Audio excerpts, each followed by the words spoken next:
Welcome back to another story on Infidelity Tales Lab. Before we begin, tell us, where in the world are you watching from? Now, let's dive into today's story. Chapter 1. The Call. The concrete floor of cell block D felt like ice against Damon Shannon's bare feet as he paced the cramped space. 3 years. 3 years of eating slop, dodging shivs, and playing the role of a low-level drug dealer who got caught with 50 kilos of cocaine in his trunk. The irony wasn't lost on him. A 15-year veteran U S Marshal, decorated for dismantling criminal enterprises from the inside, now truly living as one of the criminals he'd spent his career hunting. The metallic clang of the cell bars made him look up. Warden Morrison stood there, his yellow teeth visible through a cruel grin, holding a phone like it was a dead rat. "Shannon," Morrison sneered, throwing the phone against the bars with enough force that it bounced off and hit the floor. "It's your ex-wife. Her new husband, the district attorney, wants a word." Damon's jaw clenched as he picked up the phone. He knew this day would come, had been dreading it since Kendra filed for divorce 18 months ago while he was stuck in this hellhole, unable to reveal his true identity or mission. "Hello, Damon." Walter Mooney's voice was smooth, dripping with satisfaction. "I hope you're enjoying your accommodations. What do you want, Mooney?" The laughter that came through the phone made Damon's blood run cold. "We just adopted your daughter. She's going to call me Daddy now." Before Damon could respond, he heard his little girl's voice in the background, crying. "Daddy, they said you're never coming home." 8-year-old Emma, his baby girl who used to wait by the window every evening for him to come home, who made him Father's Day cards with her tiny handprints. The sound of her tears shattered something inside him that had been carefully held together by discipline and training. "Don't worry, sweetheart," he called out, hoping she could hear him. "Daddy's coming home soon." But the line had already changed hands. Kendra's voice, cold as winter steel, came through. "Forget her. You're a caged animal, Damon. Emma needs a real father now." The phone went dead. Warden Morrison's laughter echoed through the cell block as he walked away, not knowing he'd just signed his own death warrant. Damon stared at the dead phone in his hands, his mind already working through possibilities. They thought they'd buried a street-level thug who made a mistake. They had no idea they'd just provoked the man who wrote the federal manual on long-term undercover operations, who'd spent years learning how criminal empires really work from the inside. His cellmate, a mountain of a man named Jorge Vega, looked up from his bunk. "Bad news, hermano." "The worst," Damon replied, his voice steady despite the rage building inside him. "But it's about to become someone else's problem." Jorge had been watching Damon for months, noting how he carried himself, how other inmates instinctively gave him space despite his medium build and quiet demeanor. "You ain't no drug dealer, are you?" Damon turned to study the man who'd become his closest ally in this concrete tomb. Jorge Vega, armed robbery, conspiracy to commit murder, but with a daughter on the outside he'd kill for. A man who understood the bond between father and child. "No," Damon said finally. "I'm something much worse for the people who just made the biggest mistake of their lives."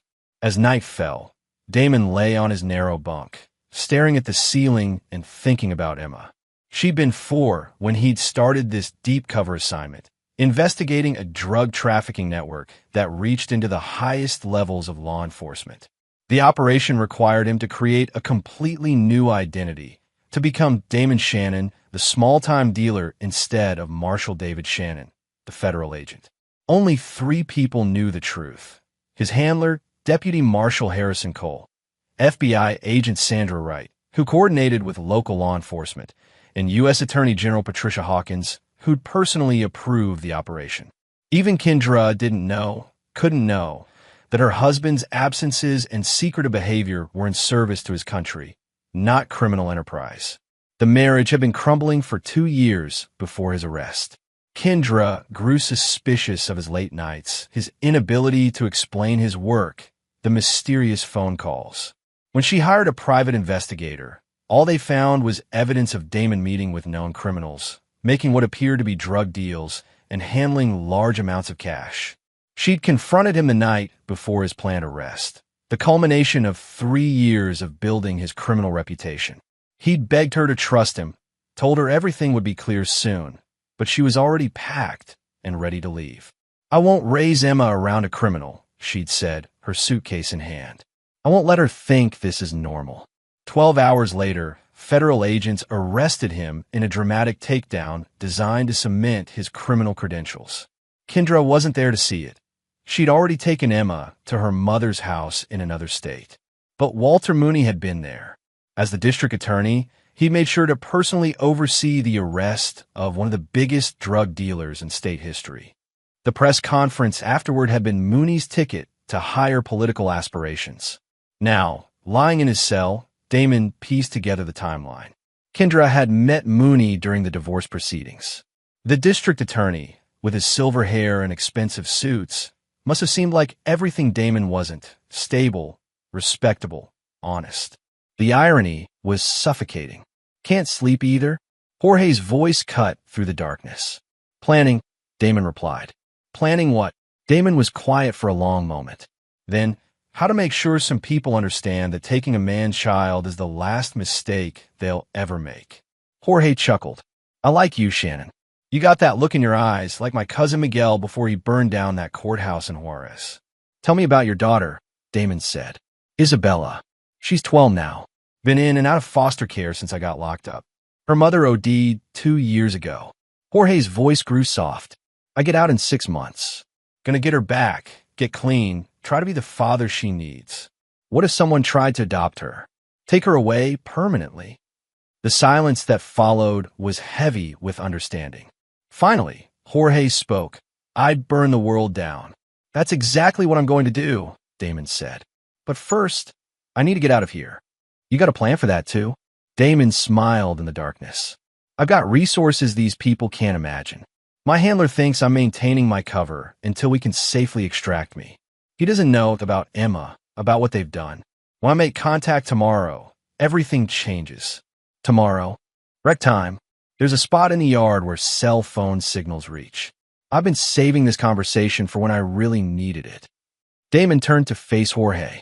"Question is, when I go, do you want to come with me?" Jorge was quiet for a long time. "You serious?" "Dead serious. But understand, this isn't about escape. This is about war. The people who took my daughter have no idea what's coming for them. And you need soldiers? I need men who understand that family is everything." Jorge extended his hand in the darkness. "Count me in, Hermano." As they shook hands, Damon felt the first piece of his plan click into place. Mooney and Kendra thought they were safe, protected by law and distance, and his imprisonment.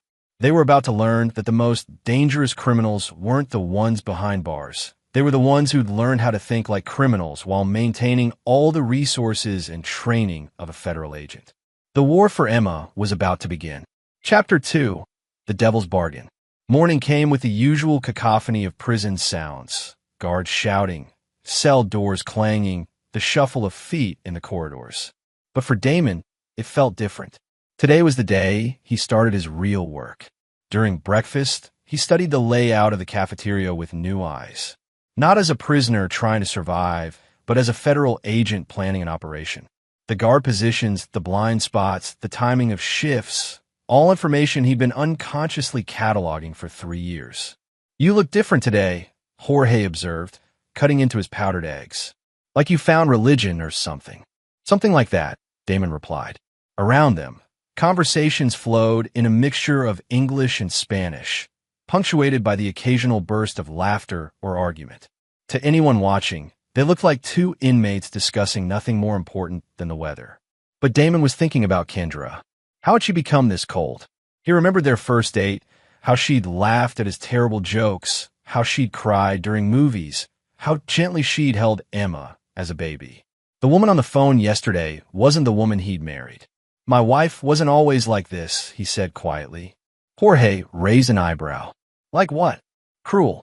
She used to have the biggest heart of anyone I knew. That's what drew me to her." Damon pushed food around his tray. "Kendra Todd was fresh out of nursing school when we met. I was working a case involving a doctor who was selling prescription drugs. She was working night shifts at General Hospital, trying to pay off student loans. What happened? I happened. 3 years of lies, of her thinking I was becoming something I wasn't.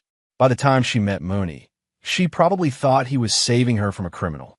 Damon's grip tightened on his plastic fork. She doesn't know that the man she married is the same one Walter Mooney built his political career on putting away. The irony was bitter. Walter Mooney had been riding high on the success of Operation Crossfire, the very operation Damon was conducting from the inside. Every arrest that came from Damon's intelligence, every criminal network that fell, Mooney claimed credit for. The district attorney had become the face of tough-on-crime policies, parlaying his prosecutorial success into political capital. "Recreation time," a guard shouted. Damon and Jorge joined the line of inmates heading to the yard. The autumn air was crisp, carrying the scent of changing leaves from beyond the concrete walls. For most of the men here, the yard meant basketball, weightlifting, or just walking in circles. For Damon, it meant reestablishing contact with the outside world. The spot he'd identified was behind the building that housed the prison workshop. Cell phone signals were weak throughout the facility, jammed by the prison security systems. But there was a blind spot where the jammers overlapped incorrectly. He discovered it 6 months ago, but had never used it, saving it for an emergency. This qualified. "Watch my back," he told Jorge as they approached the area. Jorge positioned himself casually, leaning against the wall with a clear view of approaching guards. Damon pulled out a small device he'd constructed from components smuggled over months, bits of wire from the workshop, a small battery from a broken radio, circuits from a calculator. It wasn't much, but it would boost a cell phone signal just enough. The phone itself had cost him 3 cartons of cigarettes and a promise to solve a territorial dispute between 2 rival groups. It was a burner, barely functional, but it would serve his purpose. He dialed a number he'd memorized years ago, one that would reach a secure line monitored 24 hours a day. Over Site 7 came the clipped response. "This is Blackbird," Damon said, using his operation code name. "I need immediate extraction authorization." A pause. "Blackbird, you're not scheduled for contact for another 2 months. What's your status?" "Compromised. Personal life breach. I need to speak with Cole immediately. Stand by." Damon watched Jorge, who was making exaggerated gestures at a group of inmates nearby, creating a distraction. Anyone watching would think they were having an animated discussion about yesterday's football game. "Shannon." Harrison Cole's voice came through, tense with concern. "What's happened?" "They took Emma." Another pause, longer this time. "Who took Emma?" "My ex-wife and the district attorney. Walter Mooney married her and adopted my daughter. They're telling her I'm never coming home." Cole's curse was creative and heartfelt. "Jesus Christ, Damon. How did this happen?" Kendra didn't know about the operation. She thought I was really dealing drugs. Filed for divorce. Met Mooney during the proceedings. Damon's voice was steady, but Jorge could see his knuckles white against the phone. "I need out. Now. It's not that simple. We're 3 months from wrapping this operation. The intelligence you've gathered is about to bring down the entire network.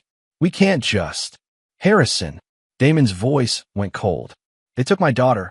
Do you understand what that means?" Cole was quiet. He'd known Damon for 8 years, had recommended him for this assignment specifically because of his dedication and stability. He'd never heard this tone in his friend's voice before. "What are you asking me to do?" "Extract me.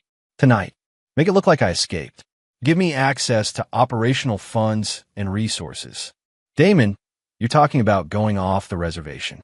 If you do something stupid—" "I'm not going to do something stupid, Harrison. I'm going to do something very, very smart. But I need resources to do it right."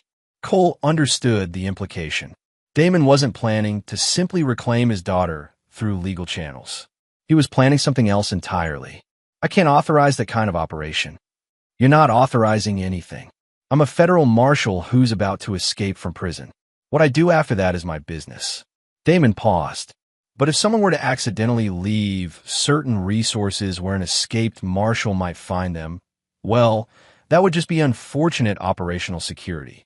It was a thin fiction, but it would provide Cole with plausible deniability. The kind of bureaucratic dance that allowed operations to happen without official fingerprints. "There's a storage unit," Cole said finally. "Riverside Self-Storage, Unit 247. The combination is Emma's birthday. Damon felt something loosen in his chest. Thank you. Don't thank me yet. Mooney isn't just some local prosecutor anymore. Word is he's being considered for attorney general in the next administration. He's got federal connections, serious political backing. If you go after him, let me worry about Walter Mooney. And what about the operation? 3 years of work, dozens of criminals were about to arrest. Damon thought about that. 3 years of his life, sacrificed to gather intelligence on a drug network that stretched from street dealers to cartel bosses. Important work. Work that would save lives and put dangerous people away. But Emma was more important than any operation. Give me 48 hours after I'm out, he said. Then activate the arrest warrants. By then, I'll either have my daughter back or... He didn't finish the thought. Or what? Or Walter Mooney and everyone who helped him will understand that some things are more important than politics. Cole sighed. How do you want to handle the extraction? Transfer me to the infirmary tonight. Food poisoning, something that requires isolation. I'll take it from there. The infirmary escape has been done before. They'll lock down the entire facility. Let them. I'll be long gone by then. Damon looked around the yard, already visualizing his route. Jorge Vega, my cellmate. He comes with me. Absolutely not. I can't authorize. You're not authorizing anything, remember? He's just another escaped prisoner. Damon's voice hardened. I need men I can trust, Harrison. Men who understand what family means. Jorge fits that description. Before Cole could argue further, Damon ended the call and dismantled the phone, scattering the pieces in different trash cans around the yard. The device that had boosted the signal went down a storm drain. Done? Jorge asked, falling in his step beside him. Done. We leave tonight. Ow! Trust me. But Jorge, once we're out, there's no going back. We'll be fugitives. If you get caught, they'll add years to your sentence. Jorge thought about his daughter, about the foster homes, about the system that had failed her while he rotted in a cell. Some things are worth the risk. That afternoon, during their shift in the prison laundry, Damon began feeling sick. Stomach cramps, sweating, dizziness. All the symptoms of severe food poisoning. The symptoms were fake, but his performance was Academy Award caliber. By evening, he was in the infirmary, isolated in a single room with Jorge, who had mysteriously developed similar symptoms. The night shift nurse, a tired woman named Betty who'd been working there for 15 years, checked on them twice before settling down with a romance novel and a cup of coffee. At 2:17 a.m., Damon picked the lock on their room with a tool he'd fashioned from a paperclip months earlier. The infirmary security was designed to keep people out, not in. Sick prisoners weren't usually considered escape risks. Jorge watched in amazement as Damon moved through the facility like a ghost, avoiding cameras, timing guard rotations perfectly, navigating corridors he shouldn't have known existed. This wasn't luck or prison cunning. This was professional training at work. They reached the outer fence at 2:43 a.m. Damon had identified the weak point months ago, a section where drainage had shifted the foundation, creating a gap just large enough for a man to squeeze through. By 3 a.m., they were in the drainage tunnel that ran beneath the state highway. By 3:30, they had emerged 2 miles from the prison, near an abandoned gas station where a motorcycle was waiting. Cole's doing, no doubt. Where to now? Jorge asked as Damon hot-wired the bike. First, we get resources. Then we get information. Damon started the engine, its rumble echoing in the pre-dawn darkness. And then Walter Mooney learns what happens when you take something that doesn't belong to you. As they rode through the empty streets, Damon thought about Emma. Was she asleep in some strange bed, in some house that wasn't home? Did she wonder why Daddy hadn't come to save her yet? Soon, sweetheart, he thought. Daddy's coming home. Chapter 3, Gathering Forces. The storage unit sat in a row of identical metal boxes, surrounded by chain-link fence and sodium lights that cast everything in harsh yellow. At 4 in the morning, Riverside Self-Storage was deserted except for the occasional truck passing on the highway beyond. Damon entered the combination 0-8-1-7, Emma's birthday, and the lock clicked open. Inside, he found Harrison Cole's idea of operational necessities: cash, weapons, fake identification, surveillance equipment, and a laptop with encrypted communication software. Jorge whistled low as Damon inventoried the supplies. "Your friend takes good care of you. He's trying to keep me from doing something that destroys both our careers," Damon replied, examining a Glock 19 and finding it clean and loaded. Too late for that. The laptop connected to a secure server that Cole had set up years ago for emergency communications. Damon's fingers flew over the keyboard, accessing databases he technically no longer had clearance for. Prison records, court documents, financial information, the digital footprints that revealed how people really lived. What he found about Walter Mooney's rise to power made his jaw clench. "Son of a bitch," he muttered. "What?" "Mooney's been using intelligence from my operation to advance his political career.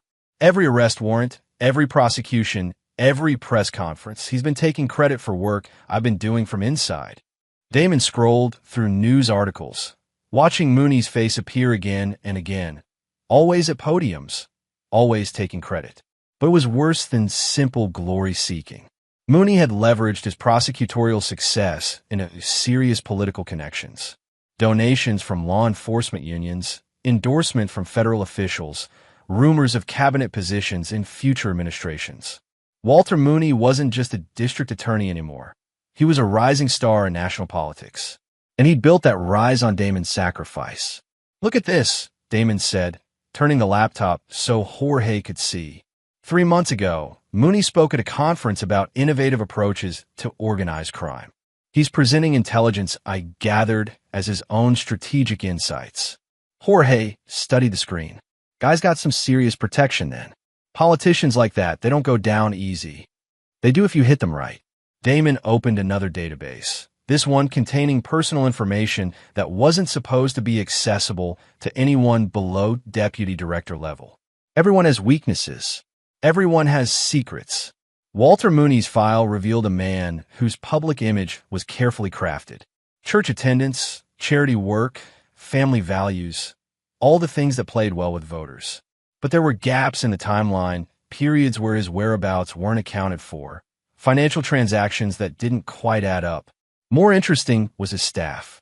District attorneys didn't operate alone. They had investigators, assistant prosecutors, administrative staff. People who knew where the bodies were buried.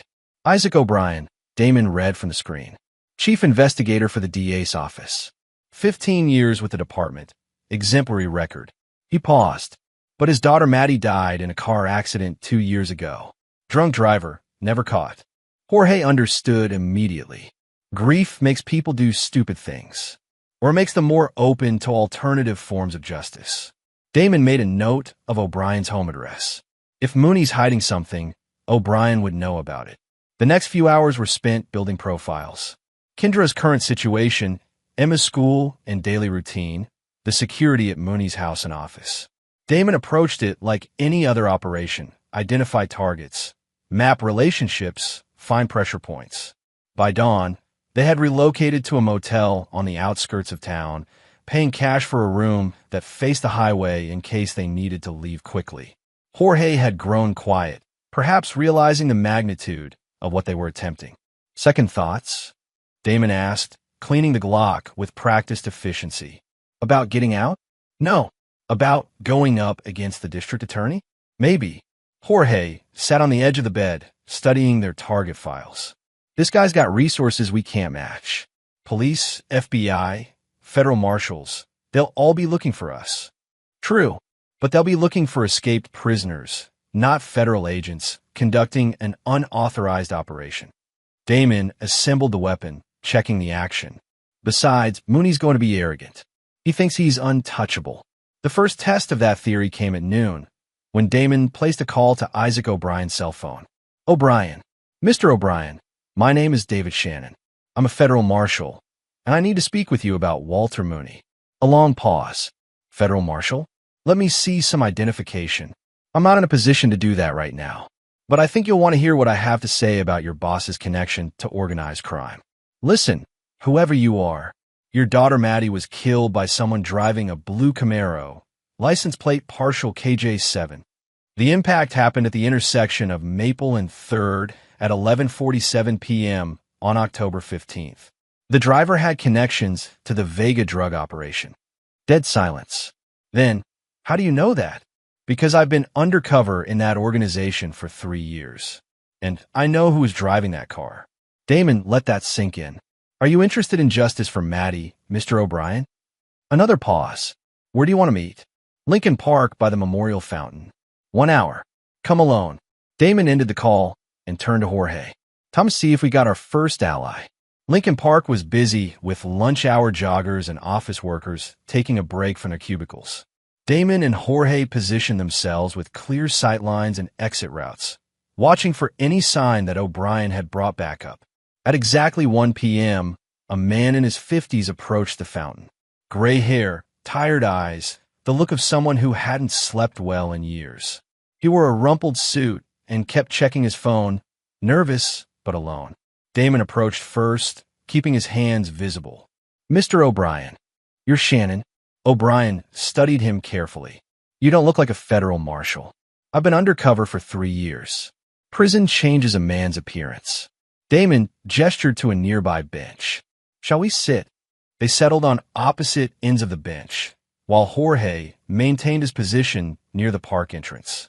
To anyone watching, they looked like two men having a casual conversation. You said you know who killed my daughter. Ramon Vega, Jorge's cousin.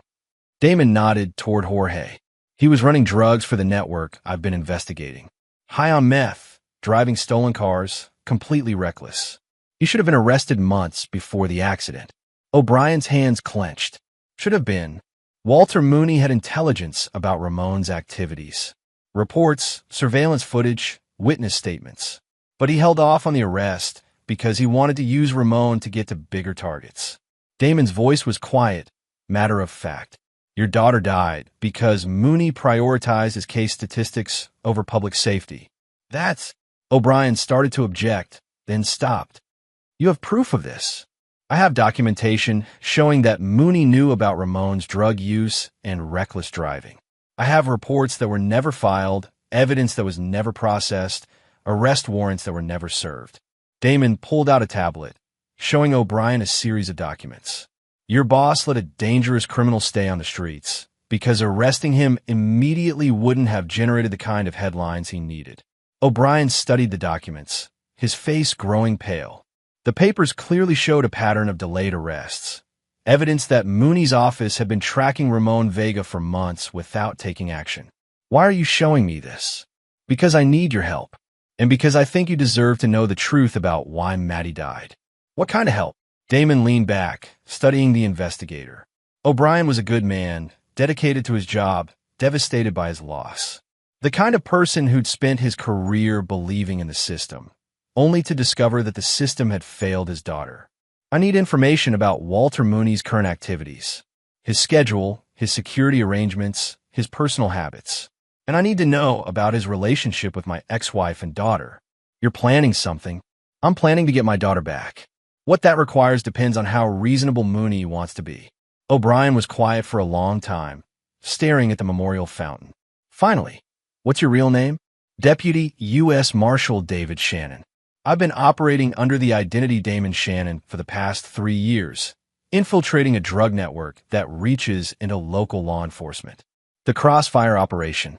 O'Brien's eyes widened. You're the inside man, the one feeding intelligence to federal prosecutors.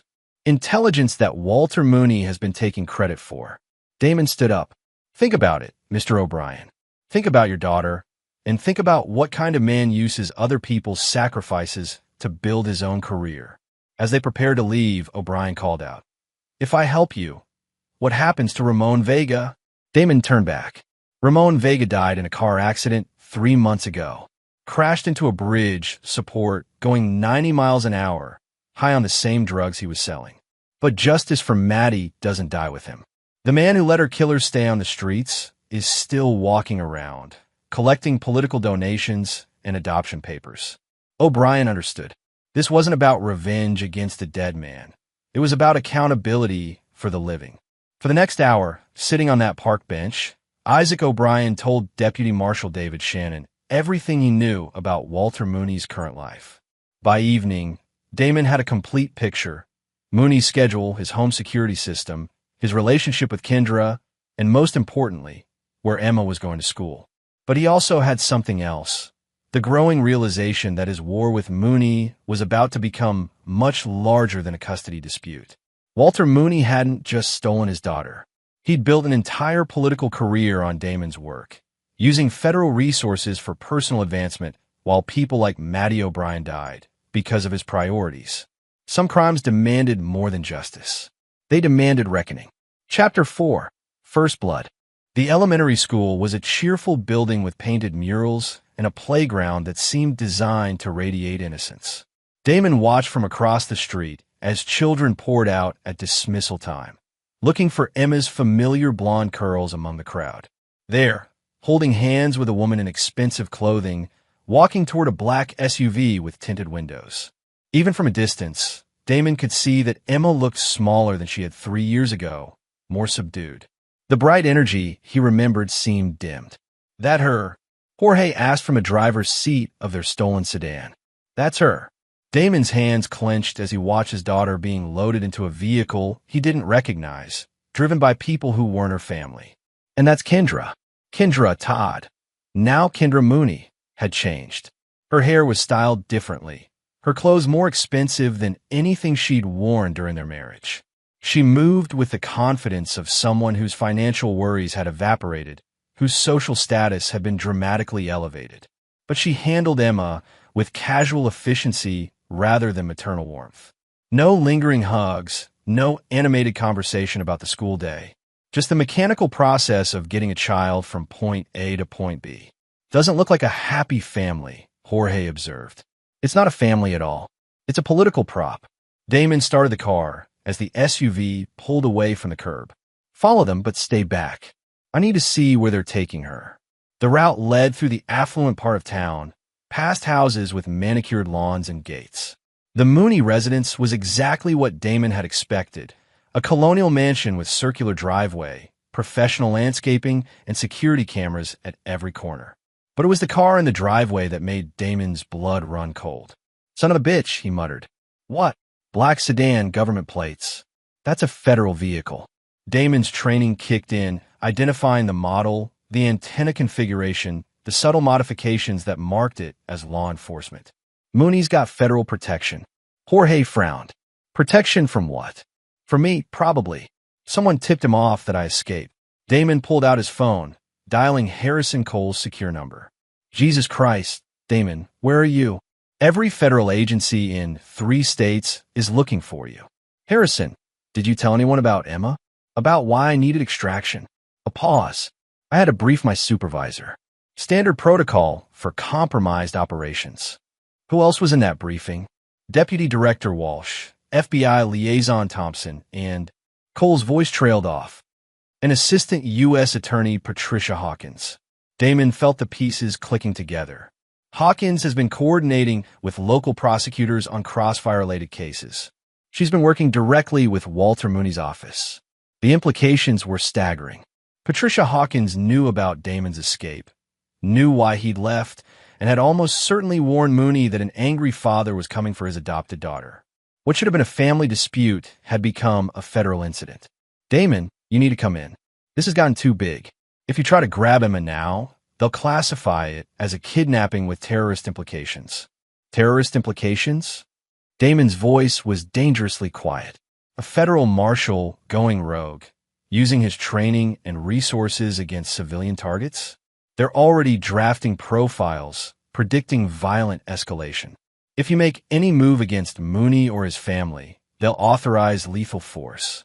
Damon understood. This wasn't about protecting Walter Mooney from an escaped prisoner.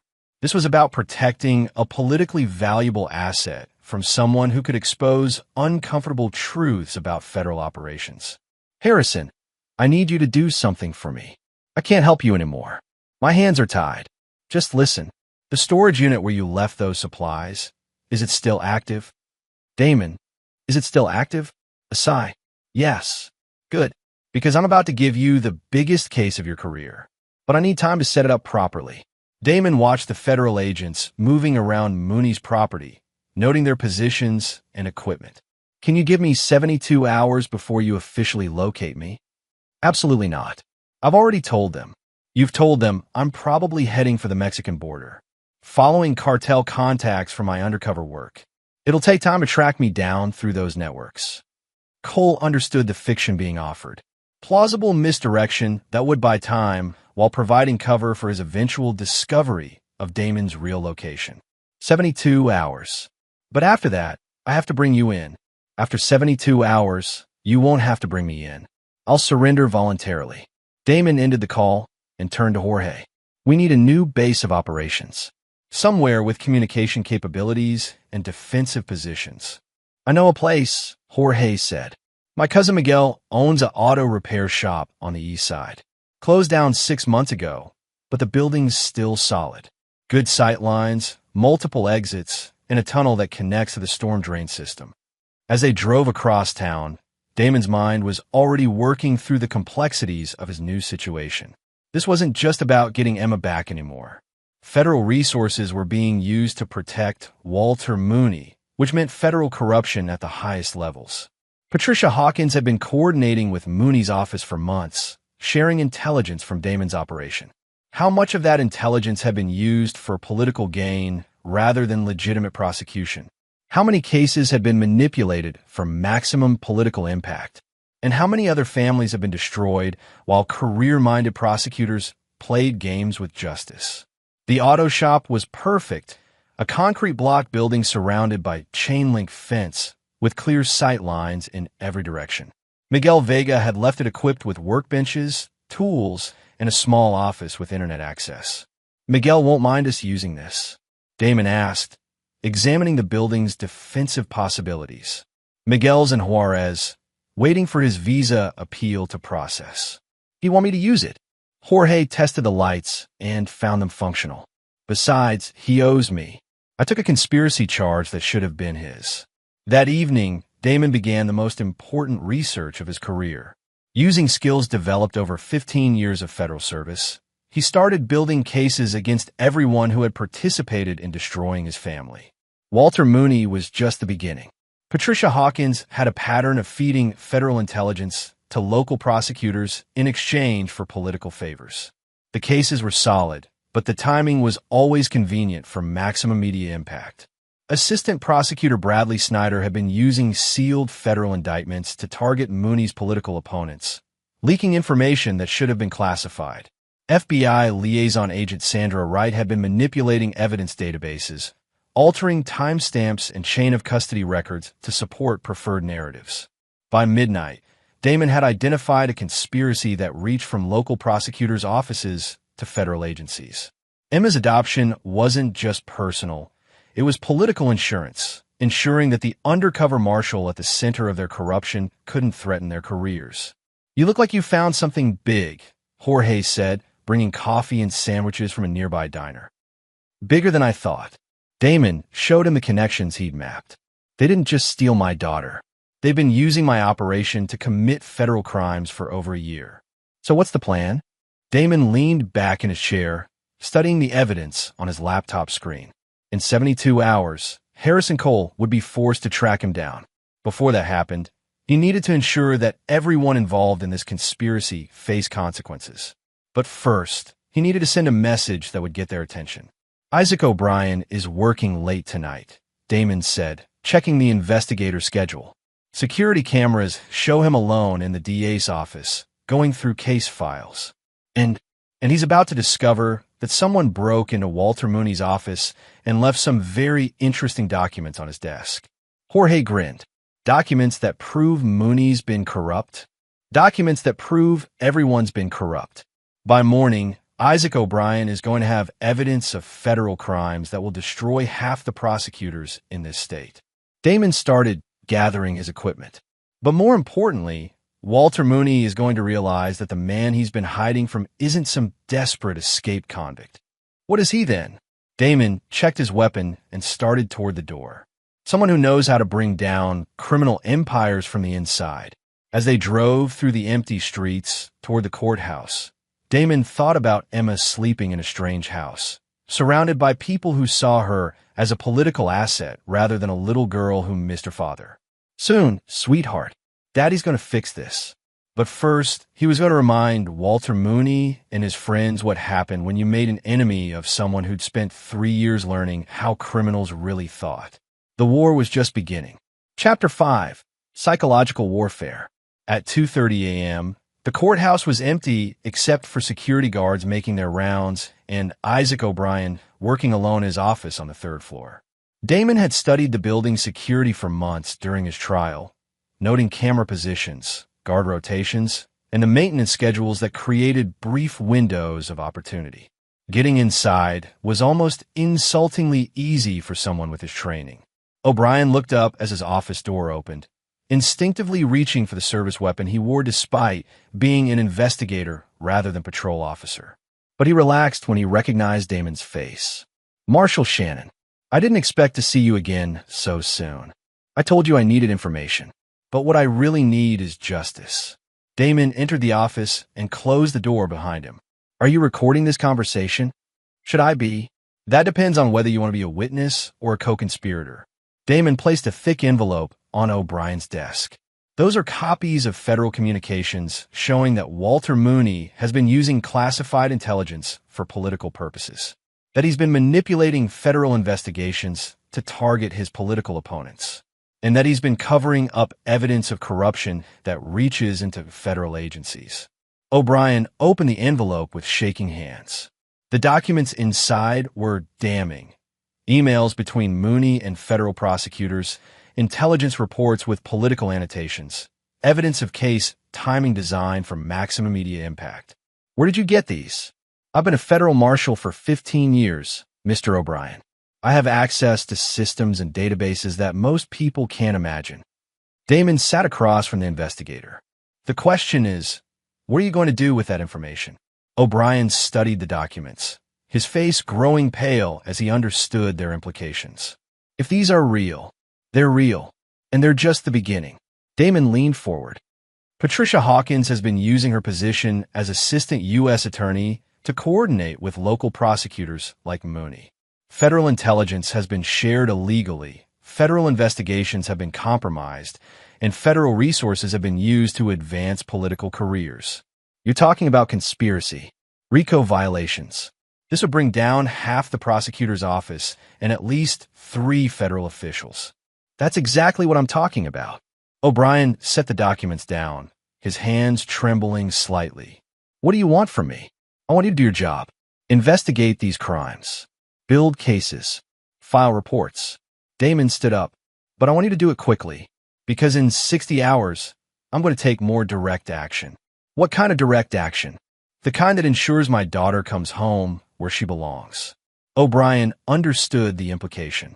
If these documents didn't produce results within Damon's timeline, he was prepared to escalate to methods that wouldn't require evidence or legal proceedings. "Marshal Shannon, I understand you're angry, but if you do something violent..." "I'm not planning violence, Mr. O'Brien. I'm planning exposure." Damon moved toward the door. Walter Mooney thinks he's protected by federal agencies and political connections. He's about to learn that the man he's hiding from wrote the federal manual on destroying criminal enterprises. And if the exposure doesn't work? Damon paused at the door. Then Walter Mooney will discover that taking someone's child creates enemies who don't recognize rules or boundaries. After leaving the courthouse, Damon drove to the residential neighborhood where Walter Mooney's house sat behind its security gates and federal protection. But he wasn't planning to approach the house. Not yet. Instead, he parked 2 blocks away and assembled a device that would have impressed his former colleagues in the Technical Services Division. Using components from the auto shop and some creative engineering, he constructed a signal interceptor that could monitor cell phone communications within a quarter-mile radius. "What's that supposed to do?" Jorge asked, watching Damon calibrate the device. "Everyone in that house has a cell phone. Mooney, Kendra, even the federal agents. People feel secure behind walls and encryption, but they forget that radio signals travel through air." Damon plugged in the final connection. "By morning, I'll know every conversation they've had tonight." The intercepted communications were enlightening. Walter Mooney was indeed worried about Damon's escape, but not for the reasons anyone might expect. His conversations with federal officials weren't about protecting his family. They were about protecting his political future. "We can't let Shannon talk to reporters," Mooney said during a call to Patricia Hawkins. "If he goes public with what he knows about Crossfire, it'll destroy the whole narrative." "The narrative's protected," Hawkins replied. "Shannon's just an escaped convict making wild accusations. No one will believe him unless he has evidence." "What kind of evidence could he have? He's been in prison for 3 years." Mooney's response revealed the depth of his paranoia. He was a federal marshal, Patricia. These people are trained to gather evidence, to build cases. If he's been preparing for this. The conversation continued for another 20 minutes, covering topics that would have interested federal prosecutors if they hadn't been compromised by the same corruption Damon was investigating. More interesting was a conversation between Kendra and her sister Louise, who had apparently been questioning the wisdom of the adoption. "I just think Emma's having trouble adjusting," Louise said.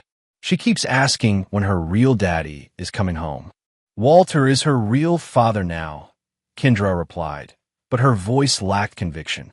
"She'll adjust. Children are resilient." "But Kendra, she's been having nightmares. And she won't eat. The school counselor says she's showing signs of trauma." The trauma is from having a criminal for a father. Once she realizes that Walter can give her a better life. What if Damon wasn't really a criminal? The silence that followed was long and telling. Finally, Kendra spoke. "What do you mean? What if there's more to the story? What if he was undercover or something? Those shows on TV, they always have cops pretending to be criminals. That's ridiculous. I lived with him for 8 years.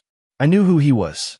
But Damon could hear uncertainty in her voice, doubt that hadn't been there when they'd spoken on the phone at the prison.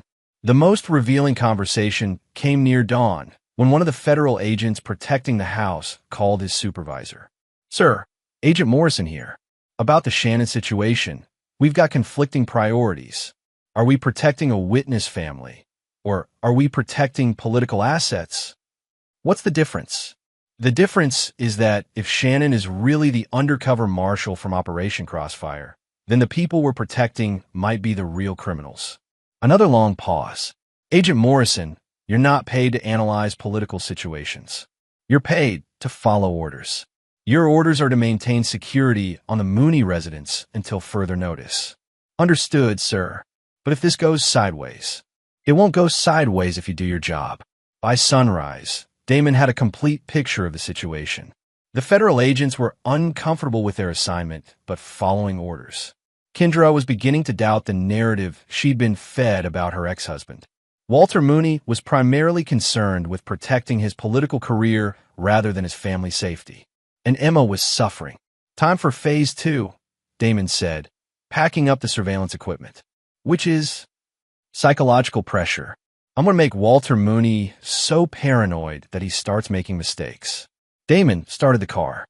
"And I'm going to make sure that every news outlet in the state knows that a federal marshal has escaped from prison to rescue his illegally adopted daughter."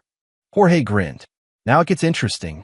The first call went to Channel 7 News, where investigative reporter Christy Branch had built a reputation for exposing corruption in local government. "Ms. Branch, my name is David Shannon. I'm a U S Marshal, and I have information about federal corruption involving District Attorney Walter Mooney." "Mr. Shannon, are you the escaped prisoner that's been all over the news?" "I'm a federal marshal who was conducting a deep cover operation for 3 years. While I was unable to contact my family due to operational security, my wife divorced me and married the prosecutor who was taking credit for my work. Now, they've adopted my daughter and are telling her that her father is a criminal." Branch's professional instincts kicked in. "Can you prove any of this?" "I can prove all of it.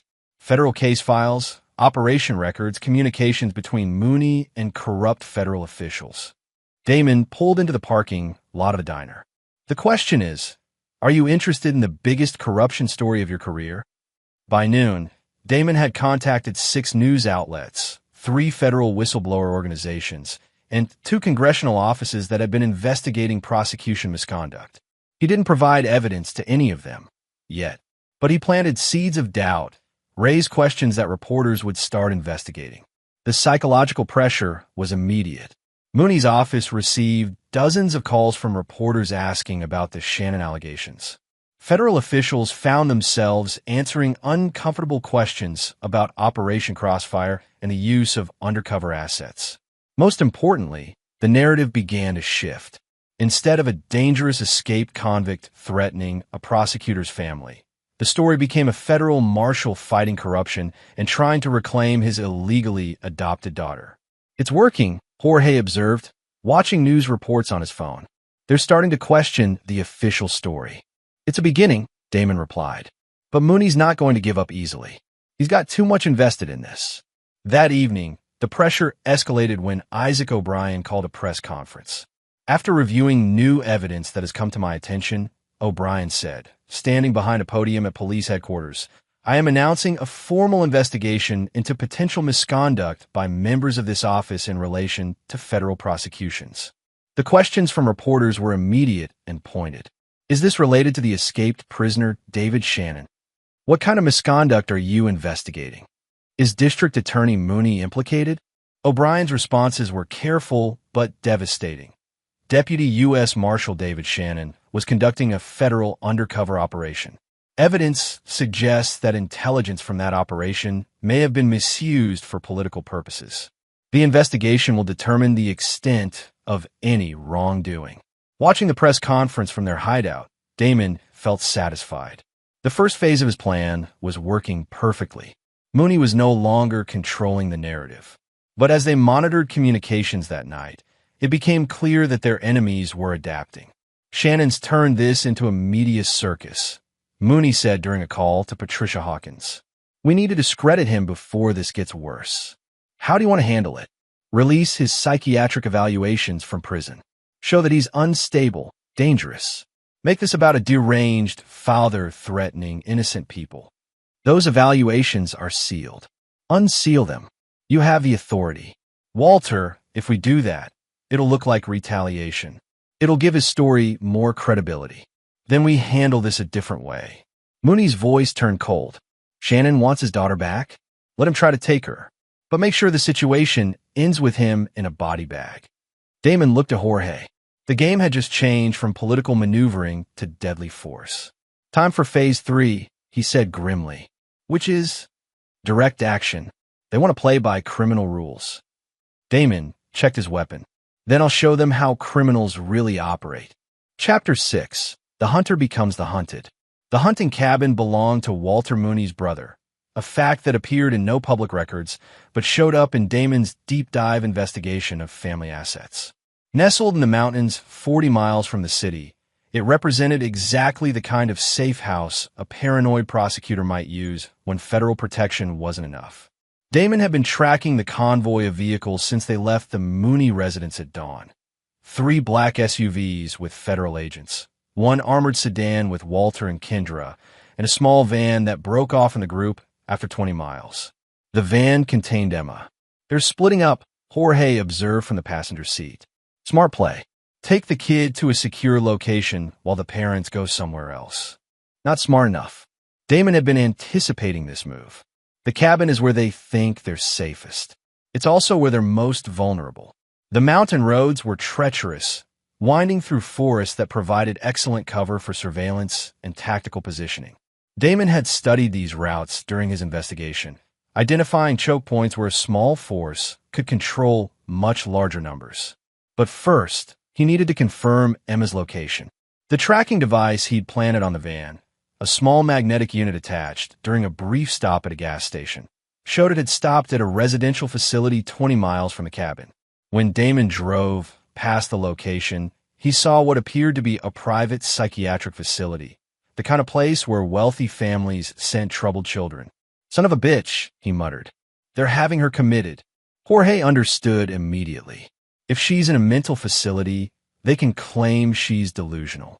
Anything she says about her real father gets dismissed as fantasy. And if something happens to me, she disappears into the system. Another foster kid with psychological problems. Damon's hands clenched on the steering wheel. Walter Mooney is more creative than I gave him credit for. The psychiatric facility was surrounded by high fences and security cameras, designed to keep patients in rather than intruders out. But it also had protocols for family visits, medical emergencies, and staff rotations that created opportunities for someone with the right knowledge. "I need to get her out of there before I deal with Mooney," Damon said. "But I can't do both operations simultaneously." "Maybe you don't have to." Jorge pulled out his phone. "My cousin Miguel just crossed the border. He owes me some favors, and he's got friends who specialize in extractions." "Jorge, I can't ask you to." "You're not asking.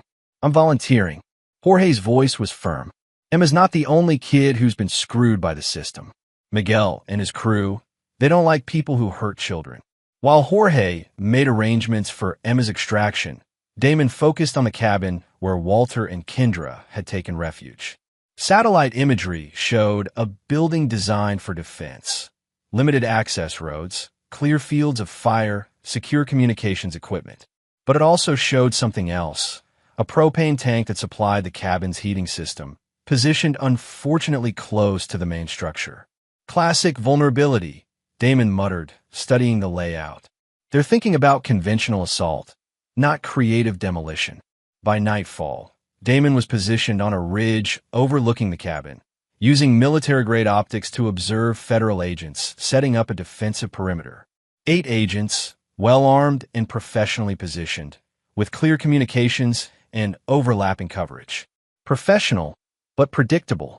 At 10:30 p.m., Jorge called with an update. "Emma's out. Miguel's people got her during a shift change. She's safe." Damon felt a weight lift from his shoulders. Emma was secure, which meant he could focus entirely on Walter Mooney without worrying about collateral damage. "Where is she?" "Safe house across the state line. Miguel's taking her to his sister in Tucson. She'll be treated like family until this is over. Tell Miguel I owe him everything. Tell him yourself when this is finished." At midnight, Damon began his approach to the cabin. Not a direct assault. That would be suicide against 8 federal agents. Instead, he used techniques learned in 3 years of undercover work: patience, misdirection, and psychological pressure. The first phase involved the communications array that connected the cabin to federal command. A few strategically placed charges, detonated remotely, would isolate the defenders and create uncertainty about the nature of the threat. The second phase targeted the propane system. Not an explosion. That would be too obvious and potentially lethal. Instead, a carefully controlled leak that would force evacuation while creating the impression of a much larger and more sophisticated attack. The third phase was pure theater, projecting voices and sounds that would convince the defenders they were facing a large assault team rather than a single federal marshal with a grudge. At 12:47 a.m., the communications array went dark. At 12:52 a.m., propane alarms began shrieking inside the cabin. At 1 a.m., speakers hidden around the perimeter began broadcasting tactical communications that suggested a coordinated assault by multiple teams. The effect was immediate and predictable. Federal agents, trained to respond to conventional threats, found themselves facing a situation that didn't match their protocols. Communication with command was impossible.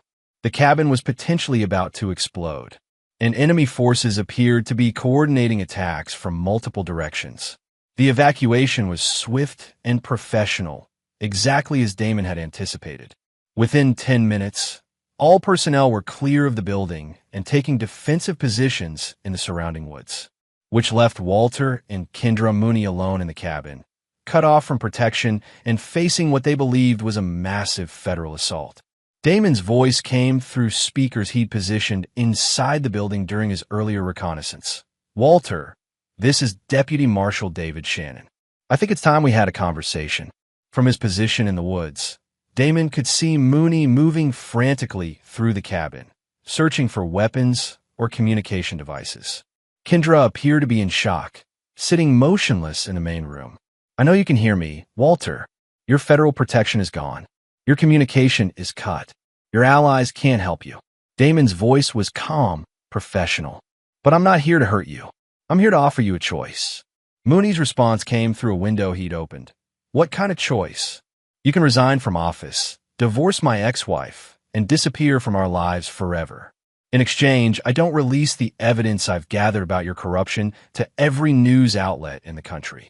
You're insane if you think. Or, Damon continued, you can keep fighting. Keep trying to destroy my family. Keep using federal resources to protect your political career. His voice hardened. But understand that if you choose that path, I will systematically dismantle everything you've built. Your career, your reputation, your political future, all of it will burn. Kendra's voice joined the conversation. Damon, is that really you? Hello, Kendra. The news reports, they said you were a federal marshal, that you were undercover. I've been undercover for 3 years, investigating the drug network that Walter's been prosecuting. Every case he's won, every headline he's generated, every political connection he's made, it's all been built on my work. That's impossible. You were dealing drugs. I saw the evidence. You saw what you were supposed to see. What I needed you to see to maintain my cover. Damon's voice softened. I couldn't tell you the truth. Too many lives depended on the operation staying secret. Through his scope, Damon could see Kendra's face as she processed this information. 3 years of believing her husband was a criminal. 3 years of guilt and anger and betrayal, suddenly recontextualized. You let me think. She started, then stopped. I'll let you think what you needed to think to keep you and Emma safe. If my cover had been blown, the people I was investigating would have killed all of us. Walter Mooney's voice cut through the conversation. Even if that's true, you abandoned your family. You chose your job over your wife and daughter. I chose to protect them, and I chose to serve justice. You chose to steal my family while I was serving my country. Damon's voice turned cold. You chose to build your career on my sacrifice. You chose to adopt my daughter as a political trophy. Emma needed a stable home. Emma needed her father. But you made sure she couldn't have that. The conversation continued for another hour, with Damon systematically dismantling every justification Mooney offered. By dawn, it was clear that negotiation wasn't going to resolve the situation. Walter Mooney was too invested in his political future to simply walk away. And Kendra, despite her growing doubts, wasn't ready to abandon the life she'd built with her new husband. Last chance, Walter, Damon said as the sun rose over the mountains. Resign and disappear, or face the consequences. Go to hell, Shannon. Wrong answer. At 6 a.m., every news outlet in the country received a comprehensive package of evidence documenting federal corruption in the Mooney administration. Financial records, communication transcripts, operational reports. Everything needed to prove that Walter Mooney had been using classified federal intelligence for political gain. By 8 a.m., Patricia Hawkins was under arrest for conspiracy and abuse of federal authority. By 10 a.m., 3 assistant prosecutors had been suspended pending federal investigation.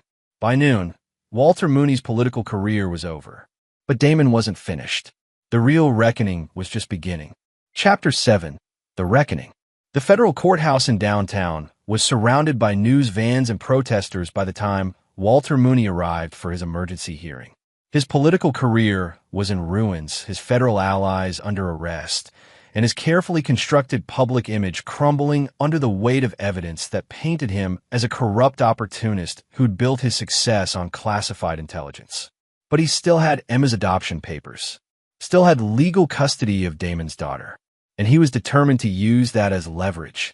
Damon watched from across the street, no longer hiding his presence. The manhunt had ended when Harrison Cole officially located him that morning, accepting his surrender in front of television cameras. But Damon's surrender came with conditions. Full immunity in exchange for testimony about federal corruption and a federal review of Emma's adoption. You sure about this? Jorge asked. He'd also surrendered, though his deal was more complicated. Deportation back to Mexico rather than additional prison time, with Miguel's help in establishing a new life across the border. I'm sure. Damon checked his watch. Mooney thinks he's going to negotiate from a position of strength. He's about to learn otherwise. Inside the courthouse, Walter Mooney sat with his attorney, a high-priced criminal defense lawyer who specialized in political scandals. Across the table, federal prosecutors were presenting their case for corruption charges that would result in decades in prison. But Mooney's focus was on the custody hearing scheduled for that afternoon. Even if they convict me on corruption, he told his lawyer, I still have legal custody of the girl. Shannon can't touch that without going through family court. His attorney, Bradley Snyder, wasn't optimistic. Walter, your legal position is compromised. If Shannon can prove the adoption was fraudulent, how can he prove that? I followed all legal procedures. Kendra was the custodial parent. She had the right to consent to adoption, but she was deceived about Shannon's true identity. If he was really a federal marshal on an undercover assignment, that's his story. Where's his proof? The proof arrived 20 minutes later in the form of Deputy Director Walsh from the U S Marshal Service, carrying classified files that documented every aspect of Operation Crossfire. Mr. Mooney, Walsh said, settling into a chair across from the defendant, I think we need to discuss your unauthorized use of classified federal intelligence. The files Walsh opened contained 3 years of operational reports, all signed by Deputy Marshal David Shannon and classified at the highest levels. They documented a deep cover investigation that had resulted in over 200 arrests and the dismantling of criminal networks spanning 5 states. They also documented how Walter Mooney had systematically used intelligence from that operation to advance his political career. Every prosecution you've claimed credit for, Walsh continued, every press conference you've held, every political donation you've received based on your innovative approaches to organized crime, all of it was built on Marshal Shannon's undercover work. Mooney's attorney studied the documents, his face growing pale. These files are classified. How did they become available for? Marshal Shannon requested declassification as part of his cooperation agreement. The Attorney General approved the request this morning. Walsh turned to Mooney. The question now is whether you want to add espionage charges to your corruption indictment. Espionage. Mooney's voice cracked. You shared classified federal intelligence with unauthorized personnel. You used classified information for personal gain. In some circles, that's considered treason. By noon, Walter Mooney's legal position had collapsed entirely. The corruption charges were ironclad, the espionage implications were terrifying, and his political career was over. But he still refused to give up Emma. I don't care what Shannon was doing, he told his attorney during a break. I don't care if he was saving the world. I legally adopted that girl, and I'm not giving her up. Walter, be realistic. You're facing 20 years in federal prison. How are you going to raise a child from a jail cell? Kendra can raise her. I'll maintain parental rights. But Kendra Mooney was having her own crisis of conscience. The woman who'd married Walter Mooney was discovering that her previous husband, the man she'd thought was a criminal who'd abandoned his family, had actually been a federal agent conducting one of the most important undercover operations in recent history. Everything she believed about her marriage, her divorce, and her new life was built on lies. Not lies that Damon had told her, but lies she'd told herself rather than trust the man she'd promised to love. I need to see him, she told her attorney during the lunch break. Mrs. Mooney, I strongly advise against. I need to talk to Damon. I need to understand what really happened. The meeting was arranged for 2 p.m. in a conference room at the federal building. Kendra sat across from the man she'd been married to for 8 years, seeing him clearly for the first time in 3 years. He looked older, harder, marked by the stress of living as a criminal while serving his country. But his eyes were the same, the eyes of the man who'd held her hand during Emma's birth, who'd taught their daughter to ride a bicycle, who'd read bedtime stories and built pillow forts. I'm sorry, she said finally. For what? For not trusting you. For not believing that you had reasons for the things you were doing. Tears started flowing. For letting them take Emma from you. Damon was quiet for a long time. When he spoke, his voice was gentle but firm. You protected our daughter the best way you knew how. When you thought I was a criminal, you got her away from that environment. I can't fault you for that, but I should have known. I should have trusted. Kendra, my job required you not to know. If you'd known the truth, it would have put you and Emma in danger. Damon leaned forward. The question now is, what we do going forward? I want Emma back with you. I want to fix this. And Walter, Kendra's face hardened. Walter lied to me. He used my pain and confusion to manipulate me into a marriage that was built on his political ambitions. He adopted Emma not because he loved her, but because it made him look like a family man. You're sure about that? I've been watching him with her for months. He doesn't see a daughter. He sees a political prop, photo opportunities, and campaign materials. Kendra wiped her eyes. Emma asks about you every day. She doesn't understand why her daddy doesn't come home. That afternoon, the custody hearing became a formality.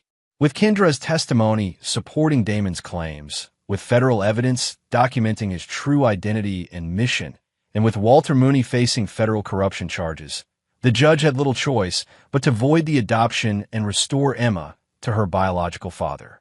But Damon's victory was tempered by the knowledge that Walter Mooney was still fighting. "This isn't over," Mooney told his attorney as they left the courthouse. "Shannon thinks he's won, but he doesn't understand how deep this goes. I have friends in federal agencies, connections in Congress. They won't let a rogue marshal destroy everything we've built." His attorney looked at him with something approaching pity. "Walter, it's over. Take the plea deal, serve your time, and try to rebuild your life afterward." "No. Shannon wants a war. He's got one." That evening, as Damon prepared to reunite with Emma, Jorge brought troubling news. Miguel intercepted some communications. Mooney's people are planning something. Jorge showed Damon encrypted messages on his phone. They're talking about permanent solutions and eliminating the threat. Damon studied the messages, recognizing the coded language of people planning violence. How serious are they? Serious enough that Miguel thinks we should disappear. Take Emma and run, start over somewhere else. Damon considered the option. He could take Emma and vanish, use his martial training to create new identities and build a quiet life somewhere Walter Mooney could never find them. But that would mean letting the corruption go unpunished. It would mean allowing federal resources to be misused while criminals in positions of authority escape justice. "No," he said finally. "We don't run. We finish this." "How?" Damon smiled grimly. "Walter Mooney wants to play by criminal rules? Then I'll show him how real criminals handle people who threaten their families." The final phase of his war was about to begin. Chapter 8. No Forgiveness. Emma Shannon was smaller than Damon remembered, more fragile, her blonde hair darker and her eyes holding shadows that hadn't been there 3 years ago. When he walked into Miguel's safe house in Tucson, she looked up from the coloring book she'd been working on and stared at him for a long moment, as if trying to decide whether he was real. "Daddy." Her voice was barely a whisper. "Hey, baby girl." Damon knelt down to her level, fighting back tears. "I'm sorry it took so long to come home." Emma launched herself into his arms with the kind of desperate energy that children reserve for moments when their world finally makes sense again.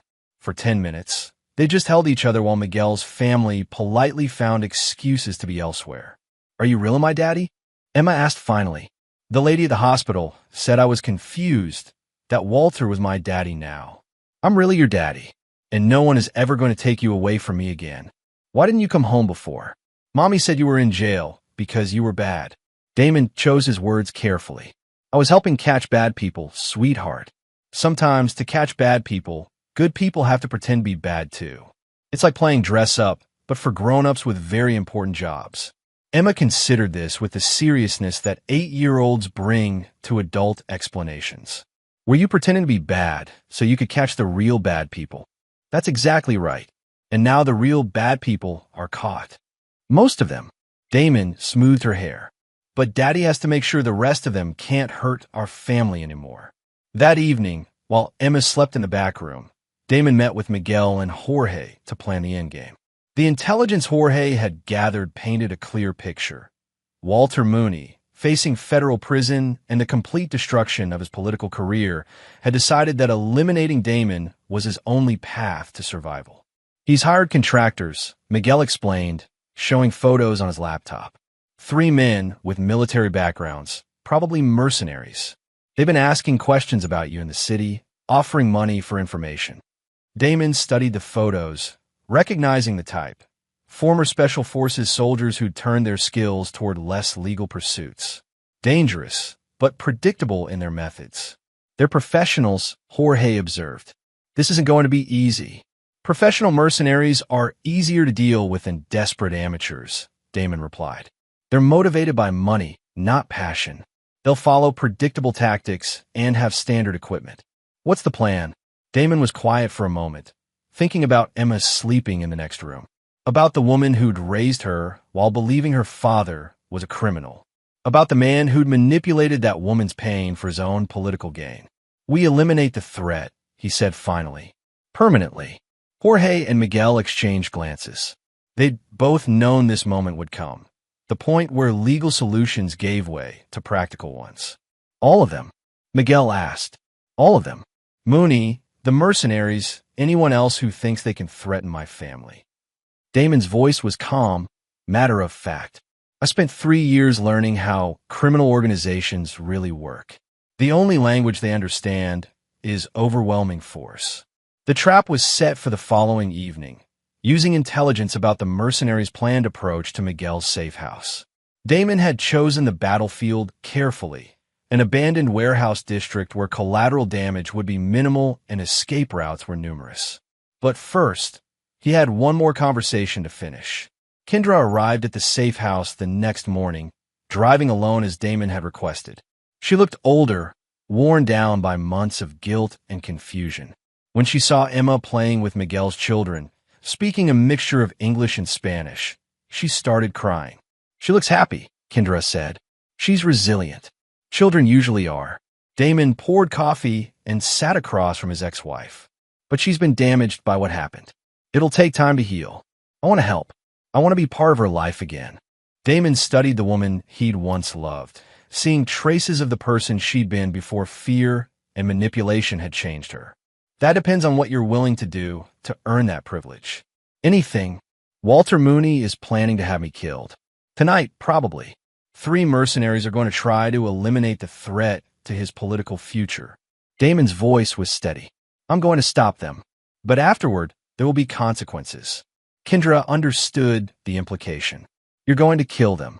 I'm going to protect my family from people who want to destroy it. And Walter Mooney chose to escalate this situation beyond legal remedies. He'll face the consequences of that choice. Kendra was quiet for a long time, staring into her coffee cup. Finally, what do you need from me? I need you to testify about everything you know. The adoption process, the political motivations, the pressure you received to cooperate. Damon leaned forward. And I need you to understand that after tonight, Walter Mooney will no longer be a factor in our lives. You mean he'll be dead? I mean he'll no longer be a threat to Emma's safety or happiness. That afternoon, Damon spent time with Emma, taking her to a park where she could play while he watched for surveillance. She chattered about school, about the friends she'd made in Tucson, about the books she'd been reading. Normal 8-year-old conversations that reminded him what he was fighting for. Daddy, are we going to live here now? She asked as they walked back to Miguel's house. Would you like that? I like Miguel's family, and I like speaking Spanish, but I miss our old house. We can't go back to our old house, sweetheart, but we can find a new house just for us. With a big yard for a dog? Definitely with a big yard for a dog. Emma smiled, the first completely unguarded smile he'd seen from her since their reunion. Can we get a German Shepherd? Like the police dogs on TV. We can get whatever kind of dog you want. That evening, as the sun set over the desert, Damon prepared for the final confrontation. The weapons Miguel had provided were military grade. The communications equipment was state-of-the-art, and the tactical plan was designed to ensure no one escaped to threaten his family again. You sure about this? Jorge asked, checking his equipment one final time. I'm sure. Damon looked back at the house where Emma was having dinner with Miguel's family, safe and happy and unaware that her father was about to commit murder to keep her that way. Some things can't be forgiven. Some people can't be allowed to live. And after tonight, Emma and I disappear. New identities, new life, somewhere Walter Mooney's friends can't find us. Damon checked his watch. But first, we remind these people what happens when you threaten a federal marshal's family. The warehouse district was dark and quiet when the mercenaries arrived. 3 vehicles, professional spacing, careful surveillance of the target building. They moved like the soldiers they'd once been, efficient and coordinated. They never saw the trap closing around them. Damon had positioned himself with clear fields of fire, overlapping coverage zones, and multiple escape routes. Jorge and Miguel controlled the perimeter, ensuring no one could flee once the engagement began. The fight lasted less than 10 minutes. When it was over, 3 mercenaries were dead, their vehicles were burning, and Walter Mooney's last hope of eliminating the threat to his political future had been permanently removed. But Damon wasn't finished. At midnight, Walter Mooney was awakened in his federal holding cell by guards who informed him he had a visitor. The meeting room was empty except for a man Mooney initially didn't recognize, someone older, harder, wearing the kind of expression that suggested violence was always an option. "Hello, Walter." Recognition dawned slowly. "Shannon, how did you?" "I'm a federal marshal with 20 years of experience. Getting access to federal facilities isn't as difficult as you might think." Damon sat across from Mooney, his hands visible on the table. "We need to talk. I have nothing to say to you." "That's fine. You can listen." Damon's voice was calm, conversational. "Your mercenaries are dead. Your political career is over. Your corruption prosecutions are moving forward. In approximately 6 months, you'll be sentenced to federal prison for 20 to 30 years. Mooney's face went pale. "You killed them. They were threatening my family. I dealt with the threat." Damon leaned forward slightly. "But here's what you need to understand, Walter. This isn't over. Not for you." "What do you mean?" "I mean that for the rest of your life, however long that might be, you'll be looking over your shoulder. You'll wonder if the prisoner walking behind you in the yard knows who you are. You'll wonder if the guard taking your lunch tray has been paid to look the other way. You'll wonder if your cellmate has received certain incentives to ensure your stay in federal prison is memorable." Mooney was shaking now. "You can't. I spent 3 years in federal prison, Walter. I know how it works. I know which guards can be bought, which prisoners hold grudges against corrupt prosecutors, which officials can arrange for unfortunate accidents." Damon's smile was cold. "Most importantly, I know how to ensure that word spreads about exactly what you did to my family." "Shannon, please. 20 to 30 years is a long time, especially when everyone knows you're the corrupt prosecutor who tried to steal a federal marshal's daughter." Damon stood up. "Enjoy your retirement, Walter. I hope it's everything you deserve." As Damon walked toward the door, Mooney called out, "What about Kendra? What about your ex-wife?" Damon paused without turning around. "What about her? She was part of this too. She married me. She allowed the adoption. She kept Emma away from you. Kendra was lied to, manipulated. She made decisions based on incomplete information." Damon turned back to face Mooney. "You, on the other hand, knew exactly what you were doing. You used classified federal intelligence to build a political career. You manipulated a grieving woman to advance your own interests. You adopted my daughter as a political prop. She could have trusted you. She could have waited. She was protecting our daughter from what she thought was a criminal father. That's what mothers do." Damon's voice hardened. "But you? You destroyed my family for political gain. That's unforgivable."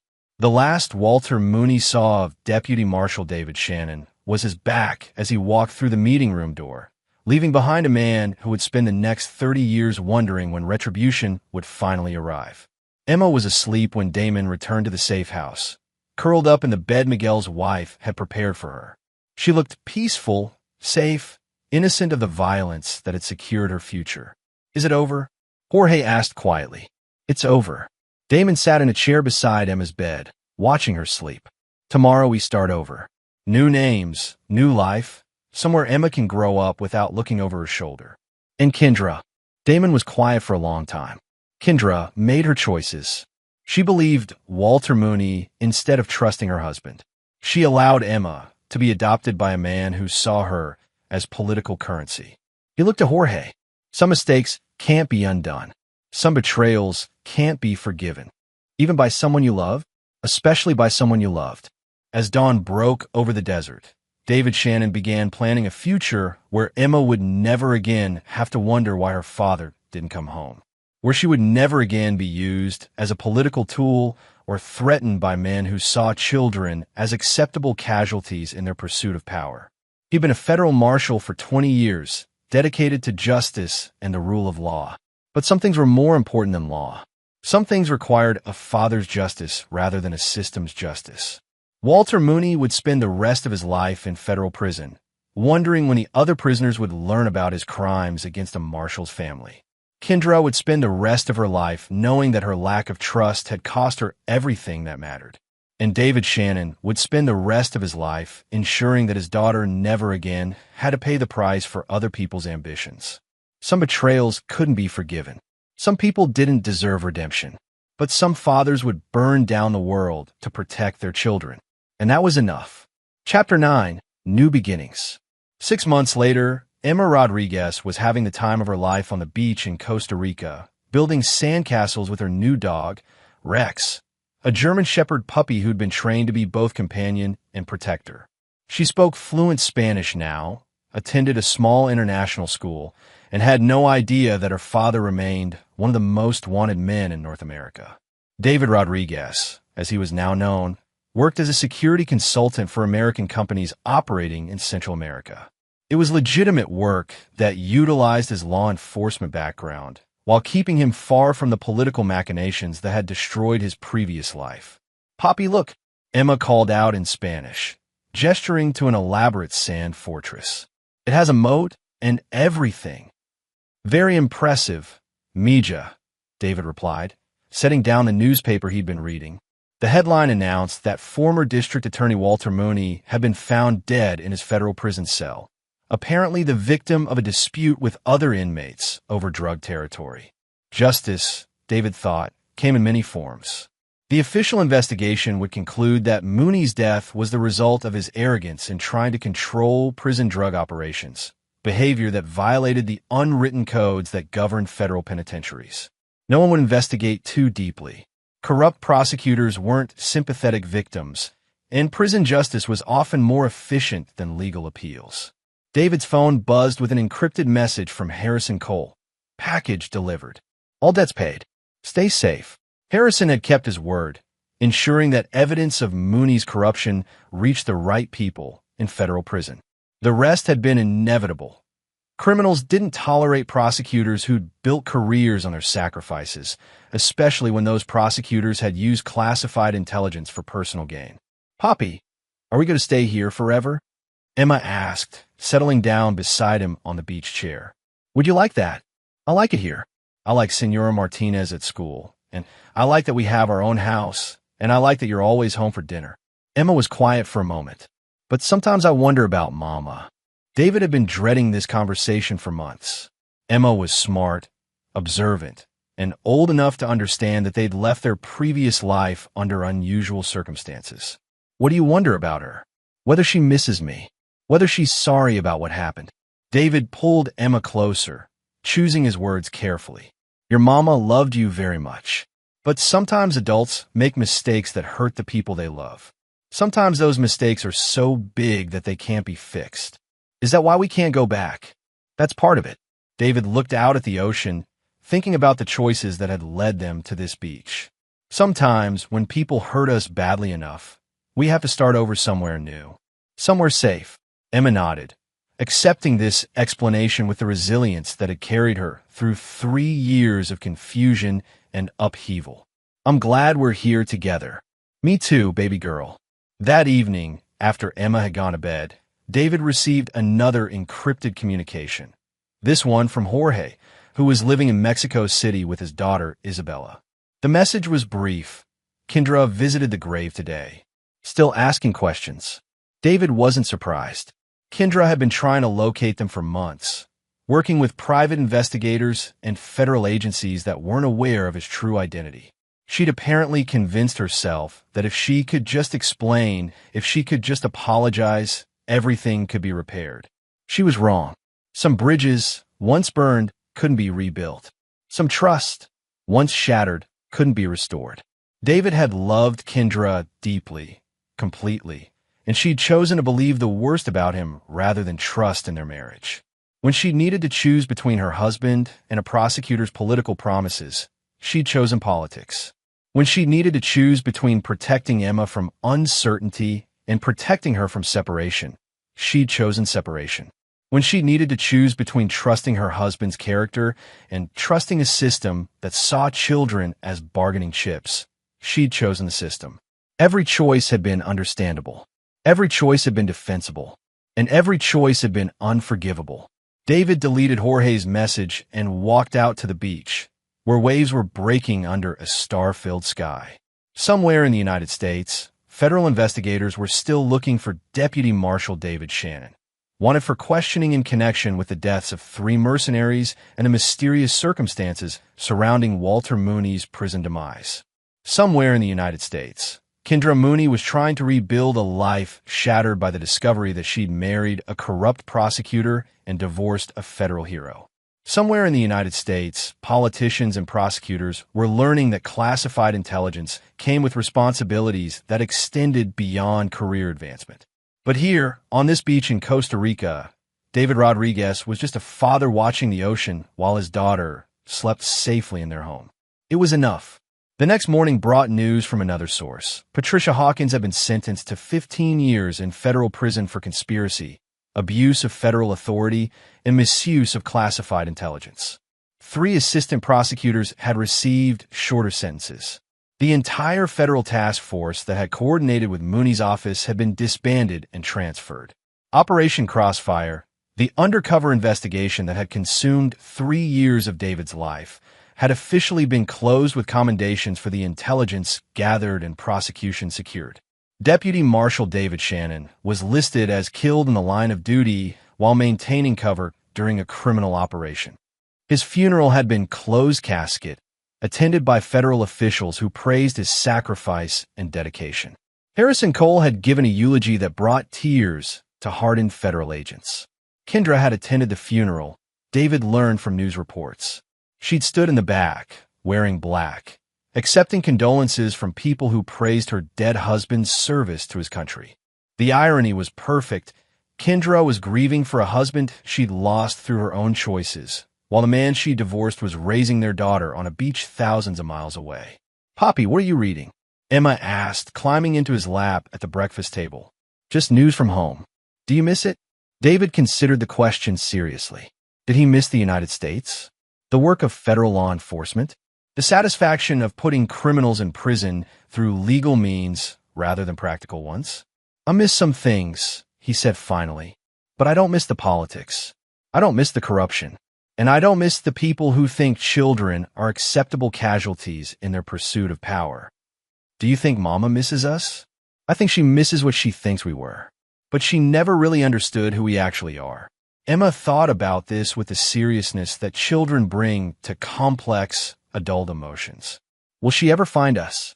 "No, baby girl. We're safe here. No one will ever take you away from me again." That afternoon, David received a final communication from the United States, a message from Isaac O'Brien, who'd been promoted to interim district attorney after Mooney's downfall. "Thought you should know. Kendra filed a missing persons report for Emma. Claims she's been kidnapped by an escaped federal prisoner. FBI is investigating, but they're having trouble substantiating her claims. Official records show Emma Rodriguez is a Costa Rican citizen living with her father, David Rodriguez, a legal security consultant. Immigration paperwork is spotless. No connection to any U.S. persons of interest. Also thought you should know. Maddie's case has been reopened. New evidence suggests Ramon Vega's drug operation was protected by prosecutorial misconduct. Justice Department is reviewing all related cases for potential prosecutorial abuse. Thanks for the documentation you provided. Justice comes in many forms.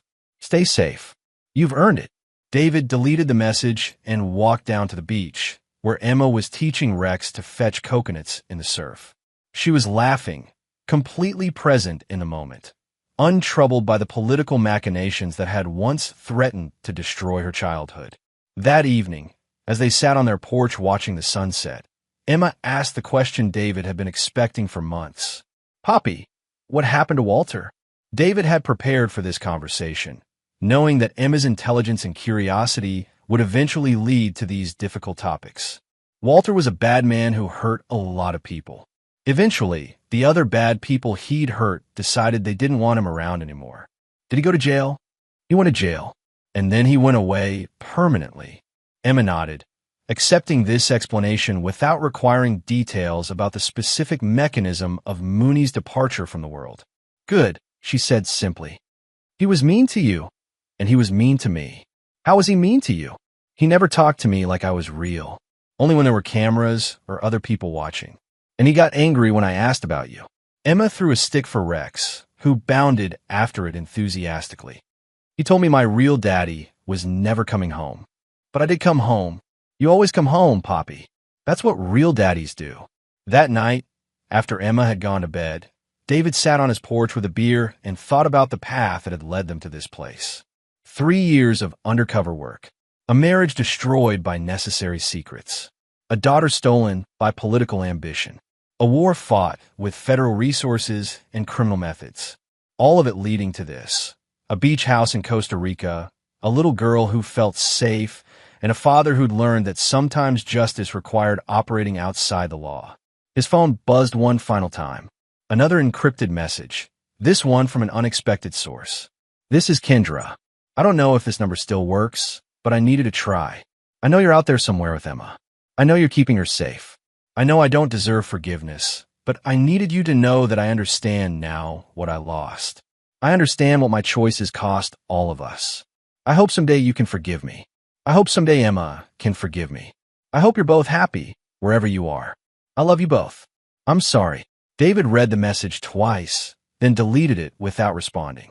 Forgiveness wasn't impossible, but it wasn't necessary either. Emma was safe. Emma was happy.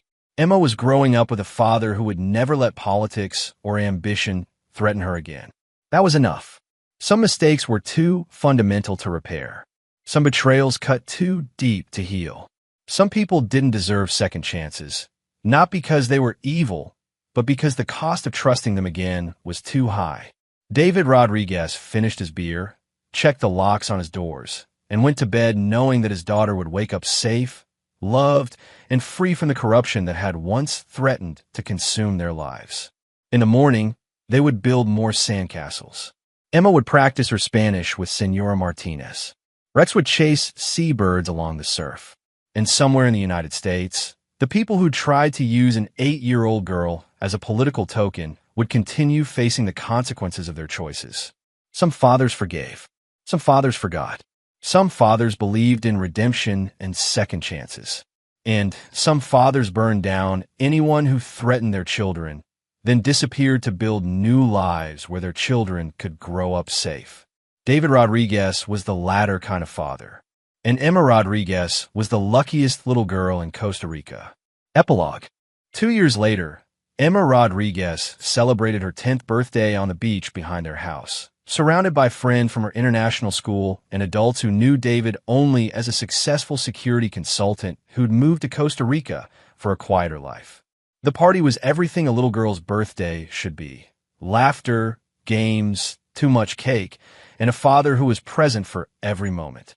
That evening, after the guests had gone home and Emma had opened her presents, she curled up next to David on their porch swing with a new book about marine biology.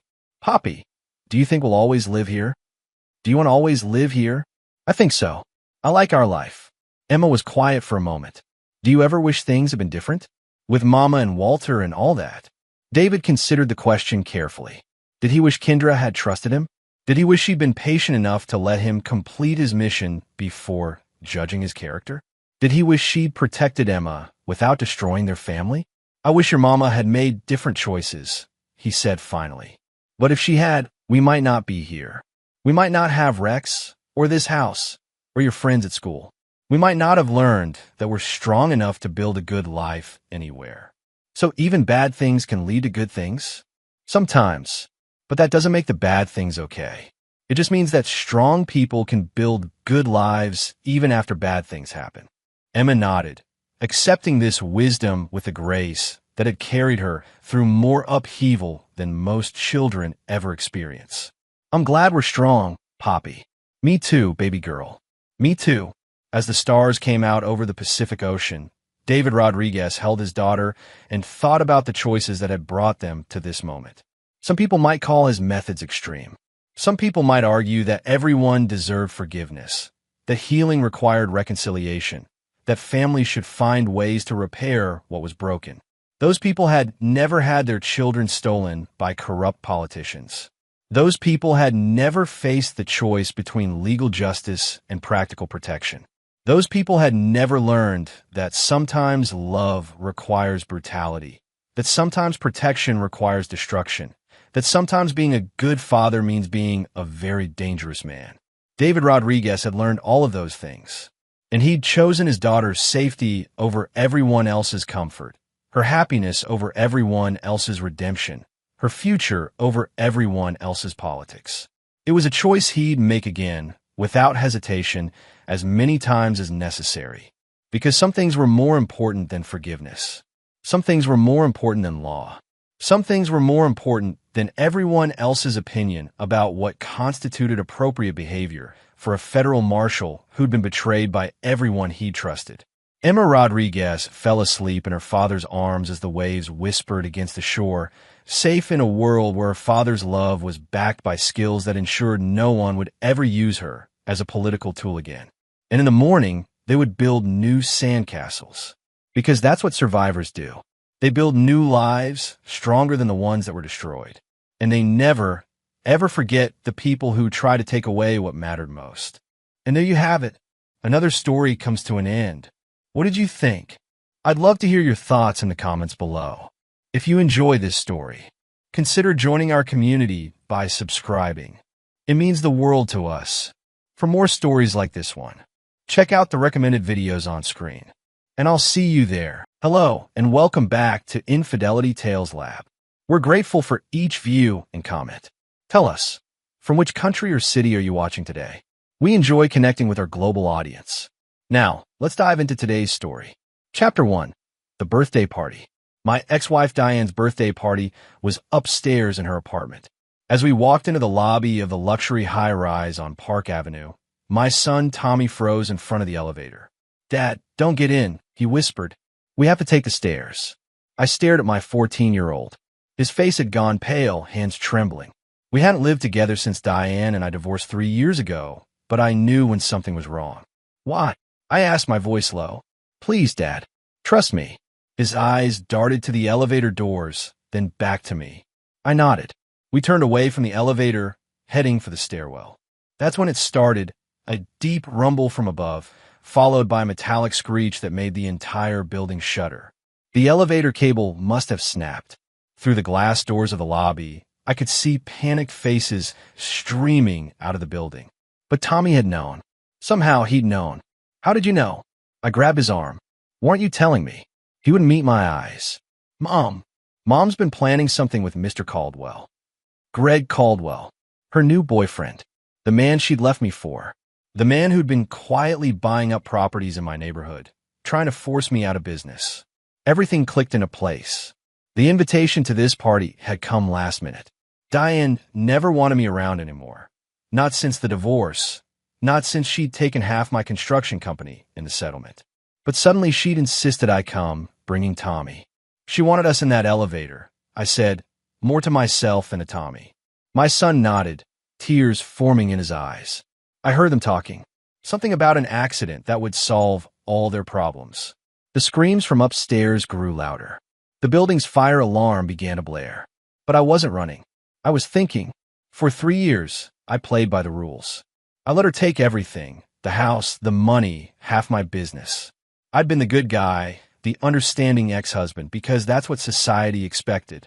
That's what our lawyers advised. No more. Call 911. I told Tommy, pulling out my phone. Tell them about the elevator. Make them investigate. While he made the call, I texted my foreman, Rico. Need you at Diane's building.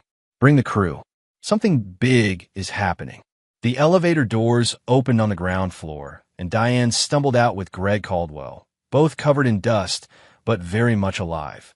Their eyes met mine, surprise, then something like fear flickering across their faces. "Michael!" Diane exclaimed, rushing forward. "Thank God you're safe." The elevator. I held out my hand, stopping her. We took the stairs. The color drained from her face. "Because Tommy warned me," I continued. "Funny how he knew, isn't it?" Greg stepped forward, all fake concern. "Look, Michael, this is a tragedy, but not the time for..." 3 years, I interrupted. 3 years I've been the good guy. Patient. Understanding. Following the rules. I looked at Diane. Well, rules are for people who play fair. And you two just changed the game. Sirens wailed outside. Tommy had finished his call and was watching us with wide eyes. I don't know what you think we did, Diane started, but I was already walking away. Tell it to the investigators, I called back. They're going to be very interested in that elevator. Outside, Rico and my crew were pulling up in our trucks. I climbed in my F-150, Tommy beside me. Dad, Tommy's voice was small. What are we going to do? I started the engine, watching through the rearview mirror as police officers began questioning Diane and Greg. We're going to show them what happens when you cross Michael Burke, I said. And by the time I'm done, they'll wish they'd died in that elevator. Chapter 2. The Blueprint. The Burke Construction Headquarters was a modest 2-story building in Brooklyn, but to me, it might as well have been the Pentagon. This was my war room, built with my own hands, brick by brick. Even Diane's divorce couldn't take this from me. I made sure of that. I sent Tommy home with Rico's wife, promising I'd explain everything later. He was a good kid, caught in the middle of something that would destroy whatever remained of his childhood. But he'd made his choice when he tried to save me. My office had changed since the divorce. The family photos were gone, replaced by blueprints and schematics of my current projects. I pulled out the files on Greg Caldwell's real estate empire. The man was a vulture. While I've been focused on honest construction work, he'd been buying foreclosed properties, flipping them, and squeezing out longtime residents. He'd started targeting my neighborhood 6 months ago, trying to force me to sell so he could redevelop the area. But vultures are predictable, and Greg had made one critical mistake. He'd underestimated me. My phone rang. Rico, boss, you won't believe what I found in the security footage. Tell me. Greg Caldwell was in the maintenance room yesterday afternoon. Spent 20 minutes there with some maintenance guy who wasn't from the building's usual crew. I leaned back in my chair. Can you give me that footage? Already sent it to your email. And boss, I did some digging. That maintenance guy's name is Pete Murphy. Works for a company that Greg owns. Perfect. Enough to raise serious questions, but not enough to prove anything conclusively. That's how people like Greg operated, always just slightly removed from the actual crime. But I wasn't looking for legal proof. I was building something bigger. Over the next hour, I made 3 calls. First to my lawyer, Frank Reynolds, the one man I'd managed to keep from the divorce. Frank, I need everything you can find on Caldwell's business dealings. Every property, every LLC, every questionable transaction. Michael, as your lawyer, I have to advise. I'm not asking for legal advice. I'm asking for information. Second call was to Angela Romano, a private investigator I'd used to catch Diane cheating in the first place. I need surveillance on Greg Caldwell and Diane. Everything, their phones, their movements, who they meet with. The third call was to someone I'd sworn I'd never contact again, my brother-in-law, Danny Sullivan. Danny was NYPD, and he hated Greg Caldwell as much as I did. Not because of me, but because Greg had been suspected in a property scam that killed Danny's partner. Danny, it's Michael. Silence on the other end. I know we haven't talked since. What do you want? Greg Caldwell just tried to kill me and my son. That got his attention. I explained everything. The elevator, Tommy's warning, the maintenance footage. You're sure it was him? I'm sure, but proving it's different. I need your help. Another pause. What kind of help? The kind that stays off the record. Danny exhaled slowly. You know I'm retired now. Disability. I know. That's why I'm calling. We talked for 20 minutes. Danny agreed to help, but with conditions. Nothing illegal. Nothing that'll come back on any of us. I lied and agreed. By the time I left the office that night, the plan was forming. Not just revenge, something bigger. Something that would destroy everything Greg and Diane had built, taking them down to nothing. The security footage from the building showed something else too. Something Rico hadn't noticed. In the corner of the frame, Tommy was standing with the building's concierge, pointing at the elevator. The timestamp was 30 minutes before I arrived. My son hadn't just been a victim. He'd been part of it. And that betrayal cut deeper than anything Diane had done. I drove home slowly, thinking about loyalty, about family, about the thin line between justice and vengeance. By the time I pulled into my driveway, the decision was made. Nobody betrays Michael Burke twice. Chapter 3. The Foundation. Tommy was waiting in my kitchen when I got home, drinking a glass of milk like nothing had happened. Like he hadn't just tried to set me up for murder. "You want to tell me what really happened today?" I asked, setting my keys on the counter. He froze mid-drink. "What do you mean?" "The building security footage shows you talking to the concierge 30 minutes before I arrived. You were pointing at the elevator." The glass trembled in his hand. "Dad, You lied to me, Tommy. You weren't saving me. You were fixing a mistake." The tears came fast, heavier than before. "Mom said you'd never find out. She said it would be quick and clean, and we could finally be free of you." Something cold settled in my chest. "Free of me?" She said you were holding us back. That if you were gone, we could live the life we deserve with Greg. He's rich, Dad. Really rich. And he loves us. I sat down across from him. "So you agreed to help kill your father. It was supposed to be an accident. Nobody would ever know. But something went wrong." Tommy nodded, wiping his nose. "The timing. You were supposed to come alone, but when I saw you weren't bringing anyone else, I panicked. I've been having nightmares about it all week. When we got there, I couldn't let you die. I studied my son, the boy I'd raised, taught to throw a baseball, helped with homework. The boy who just confessed to conspiracy to commit murder. So you saved me," I said slowly, "to save yourself from guilt." "I'm sorry, Dad. I'm so sorry." "Sorry doesn't rebuild a demolition, Tommy. Sorry doesn't bring back the dead." I stood up. "You're going to help me." "What?" "You made your choice. Now you live with it. You're going to help me destroy them." Fear flickered in his eyes. "They'll kill me if they find out." "No," I said. "They won't. Because by the time I'm done, they'll have much bigger problems." Over the next week, Tommy became my inside man. He fed me their plans, their conversations, their secrets. Diane and Greg thought he was traumatized by the near-death experience, clingy and in need of reassurance. They never suspected he was gathering intelligence. The picture that emerged was worse than I'd imagined. Greg wasn't just a real estate developer. He was the head of a criminal organization disguised as a construction empire. The elevator wasn't his first accident. 2 of his competitors had died in the past year. One in a crane collapse, another in a hit-and-run. But Greg had made a crucial error. He'd underestimated Tommy's attachment to me, despite everything. And in his arrogance, he'd shown Tommy documents he shouldn't have, blueprints for his operation, names of his associates, details of his money laundering through shell companies. I started with the properties. Using my construction expertise, I identified structural weaknesses in every building Greg owned. Not enough to collapse them, but enough to trigger building code violations and inspections. Next, I had Angela infiltrate his social circle. She was good at that. Beautiful, charming, ruthless. Within days, she was close to Greg's inner circle, gathering dirt on every illegal deal, every bribed official, every mistress. Danny worked his police contacts, opening cold case files on the suspicious deaths. He couldn't officially investigate, but he could make sure the right people started asking questions. But my real masterpiece was something else entirely. Something personal. The Mayfield Project. Greg's crown jewel. A luxury development on the waterfront, his biggest deal yet.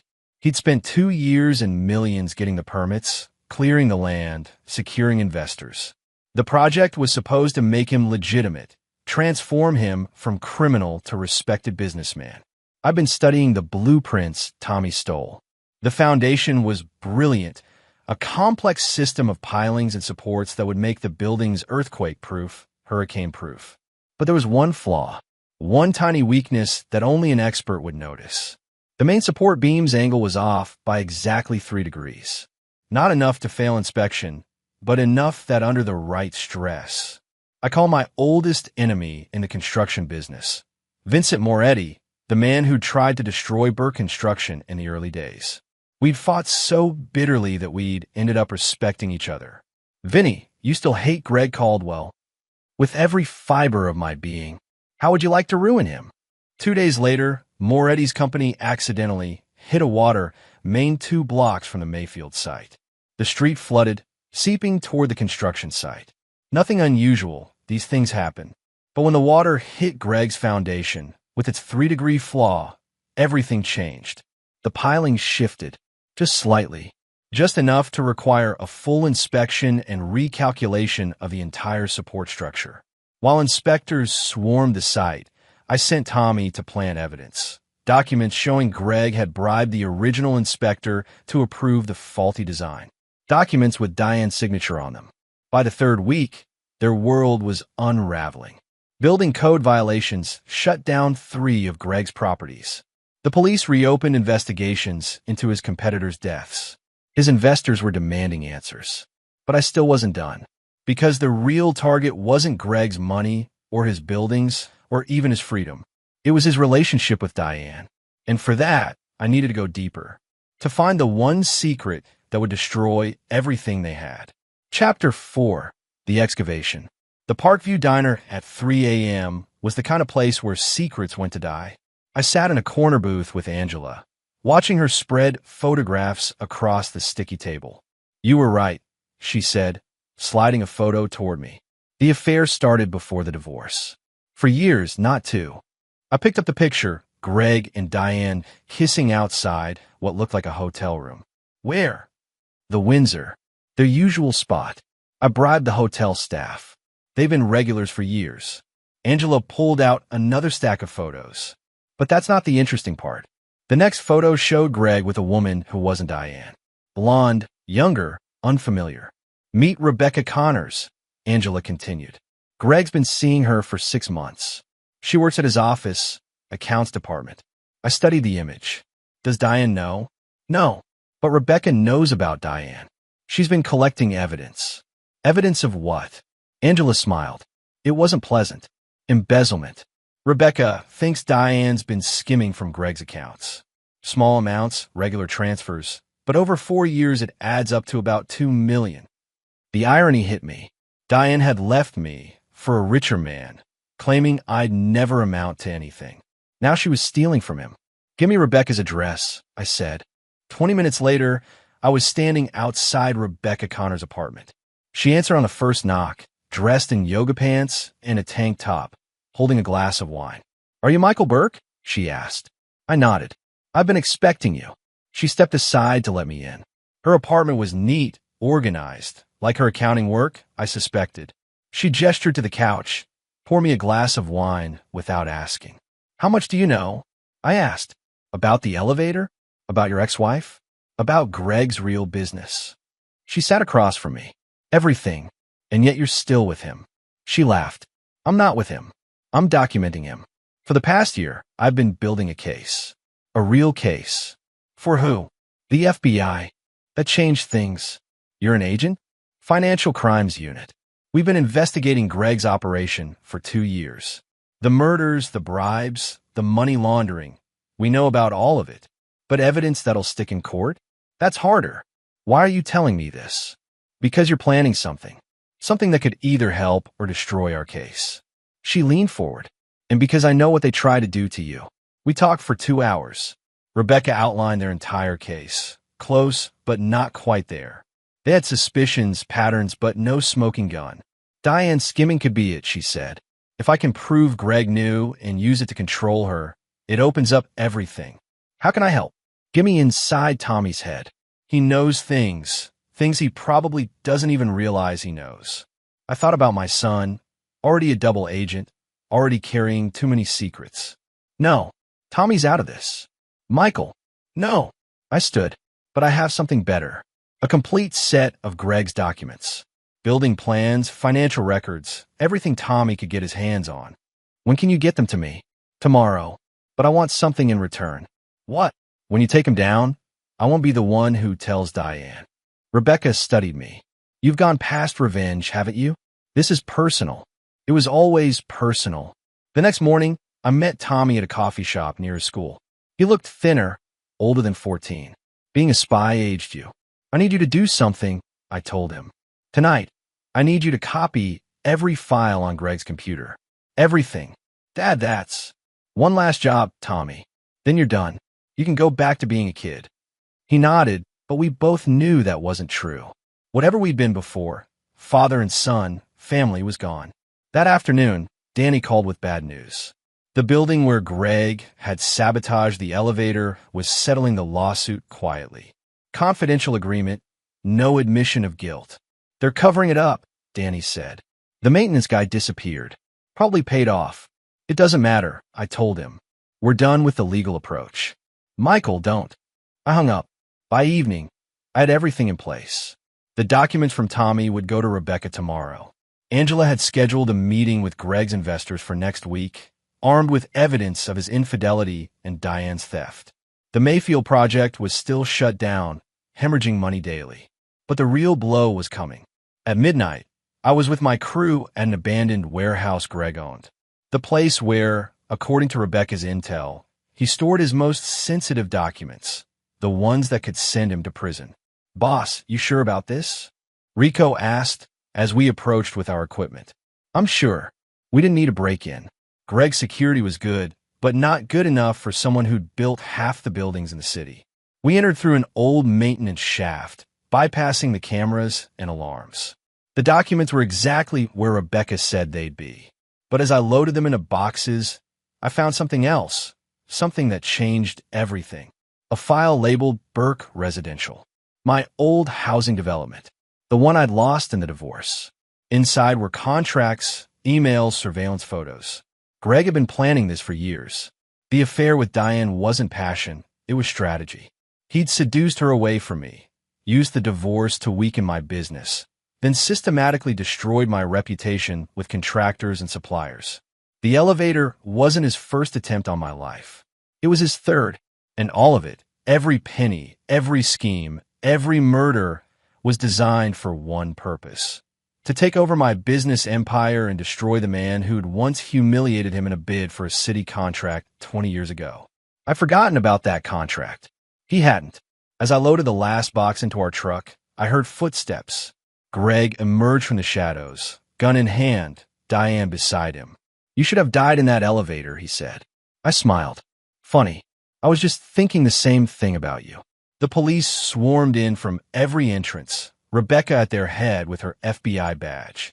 Gregory Caldwell, she announced, you're under arrest. Chapter 5, The Aftershock. The FBI raid hit like a tsunami. By morning, every news station was covering Greg Caldwell's downfall. The construction mogul revealed as a criminal mastermind, his empire built on blood and bribes. Diane's face was plastered next to his, arrested as an accomplice in everything from fraud to conspiracy to commit murder. But that was just the public show. The real impact was in the details. Tommy sat at my kitchen table, dazed as we watched his mother being led away in handcuffs on TV. I'm sorry, Dad, he kept saying, like a broken record. Don't be, I told him. You did what you had to do. The documents we'd seized revealed everything. Greg's 5 murders disguised as accidents. His network of corrupt officials, from building inspectors to judges. And the proof of Diane's embezzlement. Not small amounts, but millions. But the biggest shock was personal. Among Greg's files was a letter from Diane to him, dated 3 months before a divorce. Michael's too good for this world, she'd written. Too honest, too trusting. He'll never see us coming. She was right. I hadn't seen it. I believed in family, in loyalty, in doing the right thing. Those beliefs had almost got me killed. My phone rang. Vincent Moretti. Michael, you beautiful bastard. The Mayfield project just collapsed. Literally. What? The foundation shifted. The whole thing came down like a house of cards. Nobody hurt, but I hung up before he finished. The 3-degree flaw. In my anger, I'd forgotten about it. The water main break, the stress on the faulty foundation, it had worked too well. I should have felt satisfied. Instead, I felt empty. That emptiness lasted until I saw the woman standing outside my office. A striking Asian woman in her 40s, dressed in a tailored suit that screamed power. Michael Burke. She extended her hand. Sarah Chun. I represent several investment groups interested in acquiring distressed properties. I stared at her. Sarah Chun, as in Chun Global Enterprises? She smiled. I see my reputation precedes me. Chun Global was the biggest development company in Asia, recently expanding to the U.S. They made Greg's empire look like a lemonade stand. "Why are you here?" I asked. "I've been following your situation. The way you dismantled Caldwell's operation was impressive. Thorough, ruthless when necessary, but surgical. Exactly what I need." "For what?" "I want you to rebuild everything Caldwell destroyed. His properties, his contracts, his clients, but legally this time. No shortcuts, no bribes, just honest construction." She handed me a file. "I'm prepared to invest $500 million. I opened the file. It was all there. Plans for a legitimate construction and development empire that would dwarf anything I dreamed of. "Why me?" I asked. "Because you understand what he misunderstood. Construction isn't just about buildings. It's about trust, community, legacy." She paused. "And because I know what it's like to be betrayed by family." That's when I noticed her ring, or rather, the pale line where a ring used to be. We talked for hours. By the end, I'd signed a partnership agreement that would make me one of the largest developers in the country. But it wasn't the money or the power that mattered. It was the realization that sometimes destruction is necessary for creation. That from the rubble of betrayal, something stronger can emerge. That night, I visited Diane in Holding. She looked small in her orange jumpsuit. Nothing like the woman who'd ruled our household with quiet authority. "Michael," she said through the glass, "I need you to understand." "Stop." I leaned forward. "I understand everything. The 4-year affair, the embezzlement, the elevator." She paled. Tommy told me everything. About the plan, the money, all of it." I stood to leave. "You were right about one thing in your letter to Greg. I was too good for this world. Too trusting." "Michael, please, we have children together." "No, we don't. We have Tommy. And even he made his choice." I walked out. Later that week, I met with Tommy one last time. He'd be staying with Diane's sister in Chicago until the trial. "Dad," he said, crying again, "I know you hate me." "I don't hate you, Tommy. I just don't know what you are anymore." I handed him an envelope. "This is a trust fund for your education. It'll be available when you turn 21. But use it to become better than your parents. Better than me." As he left, I realized the truth. Family isn't blood. It's loyalty. It's trust. And once broken, some things can't be repaired. Sarah Chan was waiting in my office with her team of architects and engineers. "Ready to build something?" she asked. I looked at the plans spread across my desk, towers and stadiums and schools and hospitals. Not just buildings, but a legacy. Ready to build everything. Chapter 6, The Rebuilding. Construction begins before dawn. The first sound is always the same. Steel against stone, generators rumbling to life, the metallic symphony of progress. 3 months after Greg's arrest, I watched from my mobile office as my crew poured the foundation for the new Riverside Heights development. Sarah Chin's money had moved fast. We'd acquired 5 of Greg's properties at auction, paying pennies on the dollar. Each one had been carefully dismantled, investigated, and prepared for reconstruction. Legal construction, structural integrity first, no shortcuts. "Mr. Burke?" My new assistant, Maria Rodriguez, knocked on the door. "Mr. Reynolds is on line 1. Frank had news about the trial. Greg was looking at 40 years minimum. Diane's lawyers were pushing for a plea deal." "Tell them no deals," I said. "Both go to trial." "Michael," Frank warned, "that means Tommy will have to testify." "I know." I hung up and watched my crew work. The new Riverside Heights would have affordable housing units, green spaces, a community center. Everything Greg's version lacked. Everything I'd learned mattered. My phone buzzed. A text from Angela. "Found something. Urgent." She met me at the coffee shop where this had all started 3 months ago. Today, she handed me a burner phone and earbuds. "What's this?" "Listen." The recording was from Greg's prison calls. His voice frustrated. "I told you, find Burke's kid. He's the loose end. Deal with him."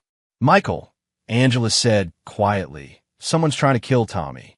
I grabbed my keys. "Call Danny. Tell him I need a location on Tommy. Now." Chicago was 4 hours by car, 2 by plane. I drove. Faster. The call from Danny came as I hit the interstate. "Got him. Lincoln Park. His aunt's place." "But Michael." "What?" "There's already someone there. A contractor from one of Caldwell's old crews. I floored it. Tommy was at a coffee shop, headphones on, doing homework. He didn't notice the man approaching until I grabbed his shoulder and pulled him aside. The bullet meant for my son shattered the window behind us. People screamed. I shielded Tommy with my body, scanning for the shooter. There, across the street, retreating into an alley. Dad! Tommy's voice was small again, like the night in the elevator lobby. Call 911. I told him. Tell them Michael Burke needs Danny Sullivan. The shooter was professional, but so was I. Years of construction taught you how buildings worked, how people moved through spaces where they hid. I caught him 3 blocks away, trying to hotwire a car. Greg sent you, I said. He reached for his gun. I broke his arm with a wrench from my truck. By the time Danny arrived with Chicago PD, I had the full story. Greg was trying to eliminate anyone who could testify against him. Tommy was first on the list. We'll protect him, Danny assured me. No, I said. I will. Back in New York, I moved Tommy into my house. Secured the perimeter, hired private security, and made sure everyone knew that threatening my son meant war with me. Why are you helping me? Tommy asked one night over dinner. After everything I did? Because you're still my son, I said. And because I believe people can change. He nodded quiet. Mom's been writing me from jail. What does she say? That she's sorry. That she never meant for any of this to happen. I put down my fork. Sometimes people prove who they are by their actions, not their words. Remember that. The next morning, Sarah Chun called with an offer. How would you feel about expanding internationally? Where? Tokyo first, then Shanghai. We've been invited to bid on the reconstruction of their waterfront. When? 6 months. We need your expertise on the team. Tommy was off to private school in New England in 3 weeks, protected by the best security money could buy. The trial would happen without him testifying. Angela had found enough evidence to bury Greg and Diane without needing my son. I looked at the plans spread across my desk. Buildings in Tokyo, bridges in Shanghai, entire neighborhoods redesigned from the ground up.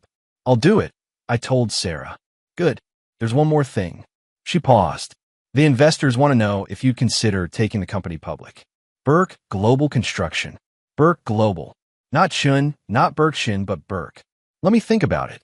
I didn't need to think. The answer was yes. 3 weeks later, I stood at the airport with Tommy. He looked older now, harder than any 14-year-old should. You'll come visit? He asked. Every month. And you'll work with me this summer if you want. I'd like that. We hugged. As I watched him walk through security, I thought about the family we'd been and the family we'd lost. About loyalty and betrayal and the thin line between revenge and justice. My phone buzzed. Vincent Moretti, heard you're going global. Need a competitor? I smiled and called him back. Need a partner in Tokyo? Deal. As I drove back to the city, past the skyscrapers and construction sites, past the Riverside Heights development taking shape, I realized this was the true revenge. Not destroying them, but building something better to replace them. The old Burke construction had died in that elevator lobby 3 months ago. Something new was rising in its place. Chapter 7. The Empire. The Tokyo Grand Hotel project launched within 6 months. 60 stories of steel and glass rising from reclaimed waterfront. A testament to what Burke Global Construction had become. The opening gala was an international event, attended by investors, politicians, and industry titans. But I wasn't there. I was in New York, watching the live stream from my office, preparing for something more important. Mr. Burke, Maria interrupted. The district attorney is here. Margaret Chun, no relation to Sarah, entered with a file folder. We need you to testify next week. The prosecution rests their case against Diane and Caldwell. I told you I won't testify against Tommy. We don't need Tommy. We have everything we need from you. Your testimony about the elevator, the documents, the attempts on your life. I took the file. Inside were photos of Greg and Diane during the trial, both trying to maintain their dignity while their world crumbled. One condition, I said. I want to give my victim impact statement. She nodded. The judge already approved it. That night I wrote it. Not about the money or the betrayal or even the murder attempts. About something deeper. The trial was in its 8th week when I took the stand. The courtroom was packed. Media, investors, former employees, Tommy sitting with his therapist. Tell the court, the prosecutor said, how the defendant's actions affected your life. I looked at Diane, still beautiful even in her orange jumpsuit. At Greg, the man who'd wanted to be me so badly he'd try to kill me. For 20 years, I built things I began. Honest buildings where people lived and worked. I believed in doing things the right way. I trusted people, including my wife. Diane wouldn't meet my eyes. When I discovered the affair, I tried to be reasonable. I let Diane take half of everything. I tried to co-parent. I thought that was the honorable thing to do. Now I looked at Greg. You saw that as weakness. You saw my decency as something to exploit. The prosecutor let me tell the whole story. The 4-year affair, the systematic destruction of my business, the elevator's sabotage. But the thing that hurt most wasn't the betrayal or the murder attempt. It was my son, a boy I'd raised to know right from wrong. They corrupted him, turned him into someone who could participate in my murder. Tommy was crying now. Good. Let him feel it. You took a family and turned it into a weapon against itself. For that, I hope you both rot in prison forever. The judge thanked me. Greg's lawyer looked pale. Diane's was whispering frantically to her. Outside the courthouse, I found Tommy sitting on the steps. Can I ride with you? He asked. In the car, he was quiet until we hit the bridge. Do you hate me? No. Do you love me? I thought about that. I'll always be your father. But love? That's earned. How do I earn it back? I pulled into my driveway. You don't. You build something new instead. The next morning, Sarachin called. The board voted. Burke Global Construction is going public at a $30 billion valuation. When? 6 months. There's a condition, though. What? The investors want you to step down as CEO. Take a chairman role instead. I laughed. Why? They think you're too emotionally volatile. The trial, the revenge plot, the public destruction of your enemies. They're old school. They like stable leadership. Tell them no. Michael, tell them I'll sell them the company instead. All of it. For $40 billion. Silence. Then, you're serious. Dead serious. I built enough buildings. Time to build something else. The sale took 3 weeks. $40 billion. The biggest construction industry buyout in history. I kept my own crew, my original company, but sold everything else. At the closing party, Vincent Moretti pulled me aside. What's next for the great Michael Burke? I handed him a card with just an address. Come see tomorrow, 9 a.m. The building was in Brooklyn, near where I'd started Burke Construction 40 years ago. Old, abandoned, perfect for what I had planned. The Burke Foundation, I announced to the assembled crowd. Half for affordable housing construction. Half for teaching kids like Tommy how to build, how to create rather than destroy. Tommy was there, finishing his first year at boarding school. He'd changed, quieter, more thoughtful. Can I work here this summer? He asked. If you earn it. The foundation launched with its first project, rebuilding the affordable housing that Greg had demolished. Real homes for real families, built by young people learning an honest trade. Diane was sentenced to 20 years, Greg to life without parole. Neither of them would see me again. Neither would Tommy, until he proved he understood what betrayal truly costs. 3 months later, I was standing on the foundation of our newest project when my phone rang. An unknown number. Michael Burke? Yes. This is Dr. Elizabeth Monroe from New York Presbyterian. Your son, Tommy. My heart stopped. Has been volunteering in our emergency room, translating for construction workers who don't speak English, helping them navigate treatment after injuries. He gave a name as a reference. Relief, then curiosity. And he's remarkable. I wanted you to know. After I hung up, I had Maria track down which ER. Tommy was there that evening, helping a young worker from Mexico understand his discharge papers. He saw me watching. I thought I should do something useful. You are. No, I mean really useful. Not just trying to make up for her. There's no making up for it. I cut him off. There's only moving forward. Building something better. He nodded. Like you did. Like I had to. We didn't hug. We weren't there yet.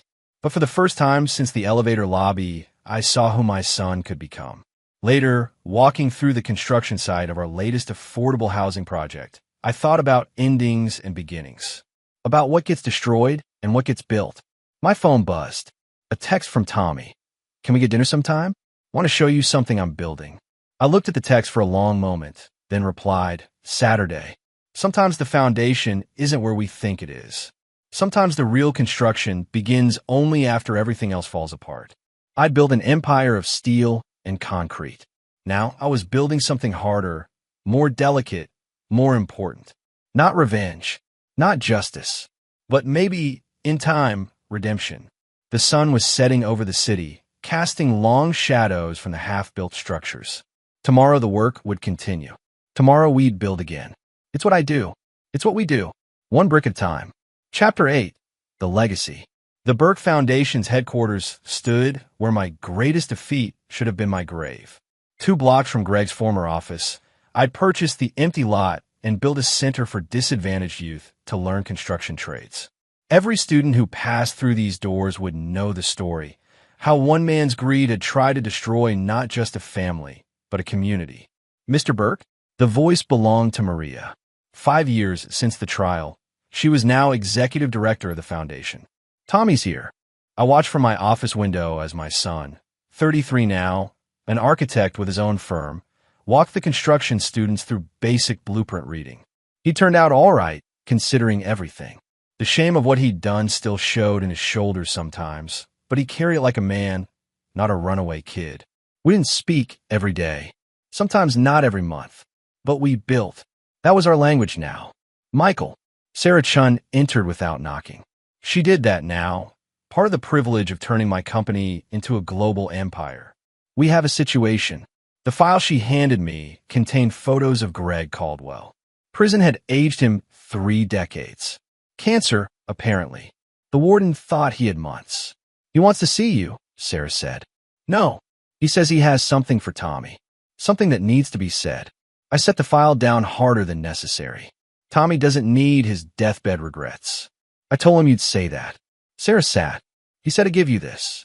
The envelope was old, sealed with wax like something from another century. Inside was a letter in shaking handwriting. Michael, I'm dying, but that's not why I'm writing. Found in your son something that both of us lacked, the capacity for genuine remorse. He's been corresponding with Diane's victims, making amends where possible. Did you know? Probably not. He didn't want credit. There's something you don't know about the elevator. The real plan wasn't just to kill you. It was to frame Tommy, make it look like he'd sabotaged it himself. Diane's idea. She wanted to ensure sole custody by making him seem disturbed. He saved you without knowing I'd planned to destroy him too. Think about that. Greg. I read it twice, then burned it in the office fireplace. Tommy found me there an hour later, watching the ashes. You heard he's dying? He said. I heard. I've been writing him. That surprised me. Why? Because you taught me that work doesn't stop just because it's hard. He sat across from me. I've been writing all the families of his victims too. Apologizing, helping where I can with money, with work, whatever they need. I didn't know. You weren't supposed to. He gestured to the foundation beyond the windows. You built this. I needed to build something too. We sat in silence, watching the students learn their trade. Do you hate me? He asked, like he had years ago. I stopped trying to hate you around the time I stopped trying to forgive you. What's between those? Life, I said. Work. Building things. He nodded. Sarah said they found more bodies. Property developers from the cities Greg was expanding into. They'll keep finding them for years. Diane testified against him, sealed her parole hearing. I knew. The district attorney had called last week. Diane would be eligible in 3 years with good behavior. Will you see her? Tommy asked. No. What if I do? I study my son. You're an adult. You don't need my permission. I need to know if that makes me disloyal. Loyalty to what? I stood. To the family that tried to kill me? To the mother who planned to frame you? I walked to the window. Build your own loyalty, Tommy. Your own family. Your own life. He left without another word. That evening, I found Vincent Moretti on my penthouse balcony, watching the sunset over Manhattan. Heard about Greg, he said. Everyone's heard. You gonna see him? No. Good. Vinny sipped his bourbon. You know what I respect most about you, Michael? You never gloated. Never needed them to know what you did. I thought about that. They knew. Not like someone would have shoved it in their faces. You just moved on. Built bigger. Built better. Below us, the city sparkled. How many of those buildings had we worked on? How many had Greg destroyed before his fall? You ever wonder what he could have been? Vinny asked. If he'd built instead of destroyed? No, I said. Some people aren't builders. They're just demolition waiting to happen. The next day, Tommy's secretary called. Mr. Burke? Your son wanted you to know he's meeting with Diane next week. At the prison. I thanked her and hung up. It wasn't my story anymore. 3 days later, Greg Caldwell died alone in the prison hospital. Tommy sent me the news. No funeral, no memorial, just cremation and disposal. An end fitting for someone who'd burned so many bridges. I didn't feel satisfaction or anger or anything at all. Just completion. That Saturday, I met Tommy at the construction site of his latest project, affordable housing for veterans. Mom wants to see me for Christmas, he said, tying rebar alongside his crew. When she gets out, and I'm thinking about it. I nodded, watching him work. His technique was better now. Efficient. Precise. You should come with me, he said. See the finished building when it's done. It was the first time he'd invited me to one of his projects. I'd like that. We worked side by side for a while, like we used to when he was young. The sun was setting when we finally stopped. Dad, he said as we cleaned up, I'm getting married. I hadn't known he was seeing anyone. Her name's Rachel. She works in legal aid. We met at one of my charity builds. When's the wedding? Next May. I'd like you to be there. I put down my tools and really looked at my son. Not the scared kid in the elevator lobby. Not the betrayer seeking redemption, but a man who'd built himself from ruins. I'll be there, I said. Later, alone in my office, I pulled out the foundation plans for our newest project, a community center in the neighborhood where Burke Construction started.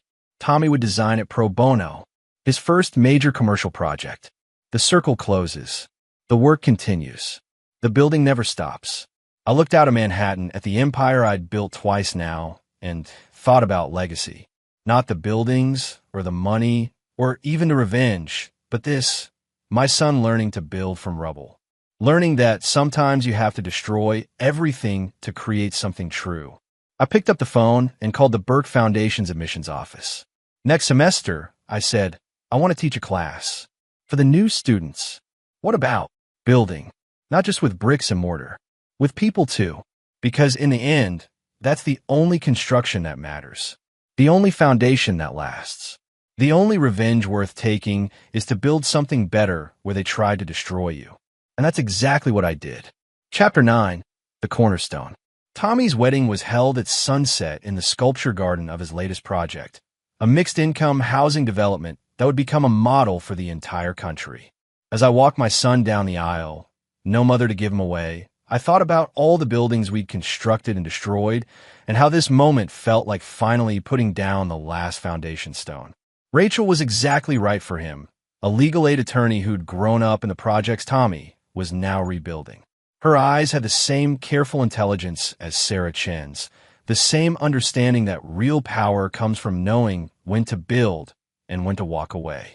After the ceremony, Vincent Moretti found me at the bar. Her dying got out last week, he said. So I'm told. She tried to call you? Once. I didn't answer. Good. Vinny ordered 2 bourbons. Greg's accountant finally talked to the feds. 47 construction accidents over 20 years. 47. I thought about the families, the victims, the ripple effect of one man's greed. The foundation's opening a memorial next month, I said. For all of them. Tommy's designing it. He's come a long way. We all have. Later, Tommy found me watching the sunset from the roof garden. Mom called, he said, and I told her I'd meet her. Once. On neutral ground. Your choice. She wants to see you too. I shook my head. Some things don't need to be rebuilt. He nodded, understanding. I showed her the wedding invitation. She cried. They always do. We stood in silence, watching the city lights blink on. You know what I realized? Tommy said, we're not a family anymore. Not like we were. No, but we built something else. Something cleaner. I thought about that.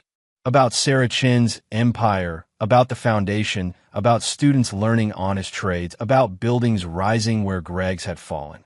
You build with what you have, I said. Sometimes that's love, sometimes hate, sometimes just determination to prove everyone wrong. Which was it for you? I considered. All of them. Tommy left to find his bride, and I found Sarah Chun smoking on a fire escape. Still doing that? I asked, sitting beside her. Only at weddings. And board meetings. She exhaled. Speaking of which, the Tokyo branch wants you to consult on their next project. Tell them no. I did. They're offering ridiculous money. Still no. She studied me. Done building. Done with buildings. I gestured to the wedding below, to the city spreading in all directions. Time for something else. Like what? Like watching what grows from the seeds we've planted. A month later, I stood at the memorial Tommy designed, a spiral of white stone carved with names, surrounded by a garden where visitors could sit and remember. The families came, one by one, to touch the names of their lost ones. Some told me their stories. All thanked Tommy for remembering. Diane came too, at the very end, unrecognized in a scarf and sunglasses. She found the name of my foreman from 20 years ago, one of Greg's first victims, and placed flowers there. I watched from my office window as she knelt, shoulders shaking. After a while, Tommy went to her, helped her to her feet, walked her to a bench. They talked for an hour. When she left, he came to find me. She wanted to apologize, he said. For which part? All of it. The affair, the divorce, the elevator. He paused, planning to frame me. I already knew about that. Greg told me. Before he died. Said she wanted sole custody. Wanted to make you think I was unstable. And yet you still talk to her. Because holding on to hate is exhausting. He sat in the chair across from my desk. She's sick, Dad. Cancer like Greg. Maybe they deserved each other, even in that. I thought about justice, about karma, about buildings falling and rising. Will you see her again? No. Today was it. Closure. Good. After he left, I pulled out the old blueprints of Greg's failed projects and burned them, one by one, in the fireplace. The paper curled and blackened, turning to ash. Sarah Chun called as the last blueprint caught fire. The board wants to name the Tokyo building after you, she said. Tell them to name it after their children instead. Let the next generation build their own legacy. Michael Burke, philosopher. Michael Burke retired. That night, I had dinner with Vincent, Danny, and Angela, my unlikely team, still meeting years after our war with Greg. What's the foundation's next project? Danny asked. Teaching kids to build, I said. Not just houses, honest businesses, strong families, communities that last. Sounds boring, Vincent said. After 47 murders? I raised my glass. Boring sounds perfect. In bed that night, alone in my penthouse, I never remarried, never wanted to. I dreamed about the elevator. But this time, I was watching from above as the sabotage car plummeted, taking Greg and Diane with it. Tommy sat beside me, pointing out the flaws in the engineering. I woke knowing it was just a dream. Reality was better anyway. The next morning, Maria found me studying the foundation class roster for fall. 47 students enrolled, she said. Twice what we expected. Good. Time to teach them what I learned. The hard way. About construction. About everything. At noon, I took my first ever lunch break at the local diner. Outside, I watched crews working on Tommy's latest project, the memorial gleaming white in the sunlight, the city continuing its endless process of destruction and renewal. A text from Tommy. Dad, Rachel's pregnant. Due in May. I stared at the message for a long time, then called him. You're sure it's yours? I asked. He laughed. Yes, Dad. We've been married a year. Just checking. Can't be too careful these days. I learned from the best. After I hung up, I realized something had shifted. For the first time in 30 years, I wasn't planning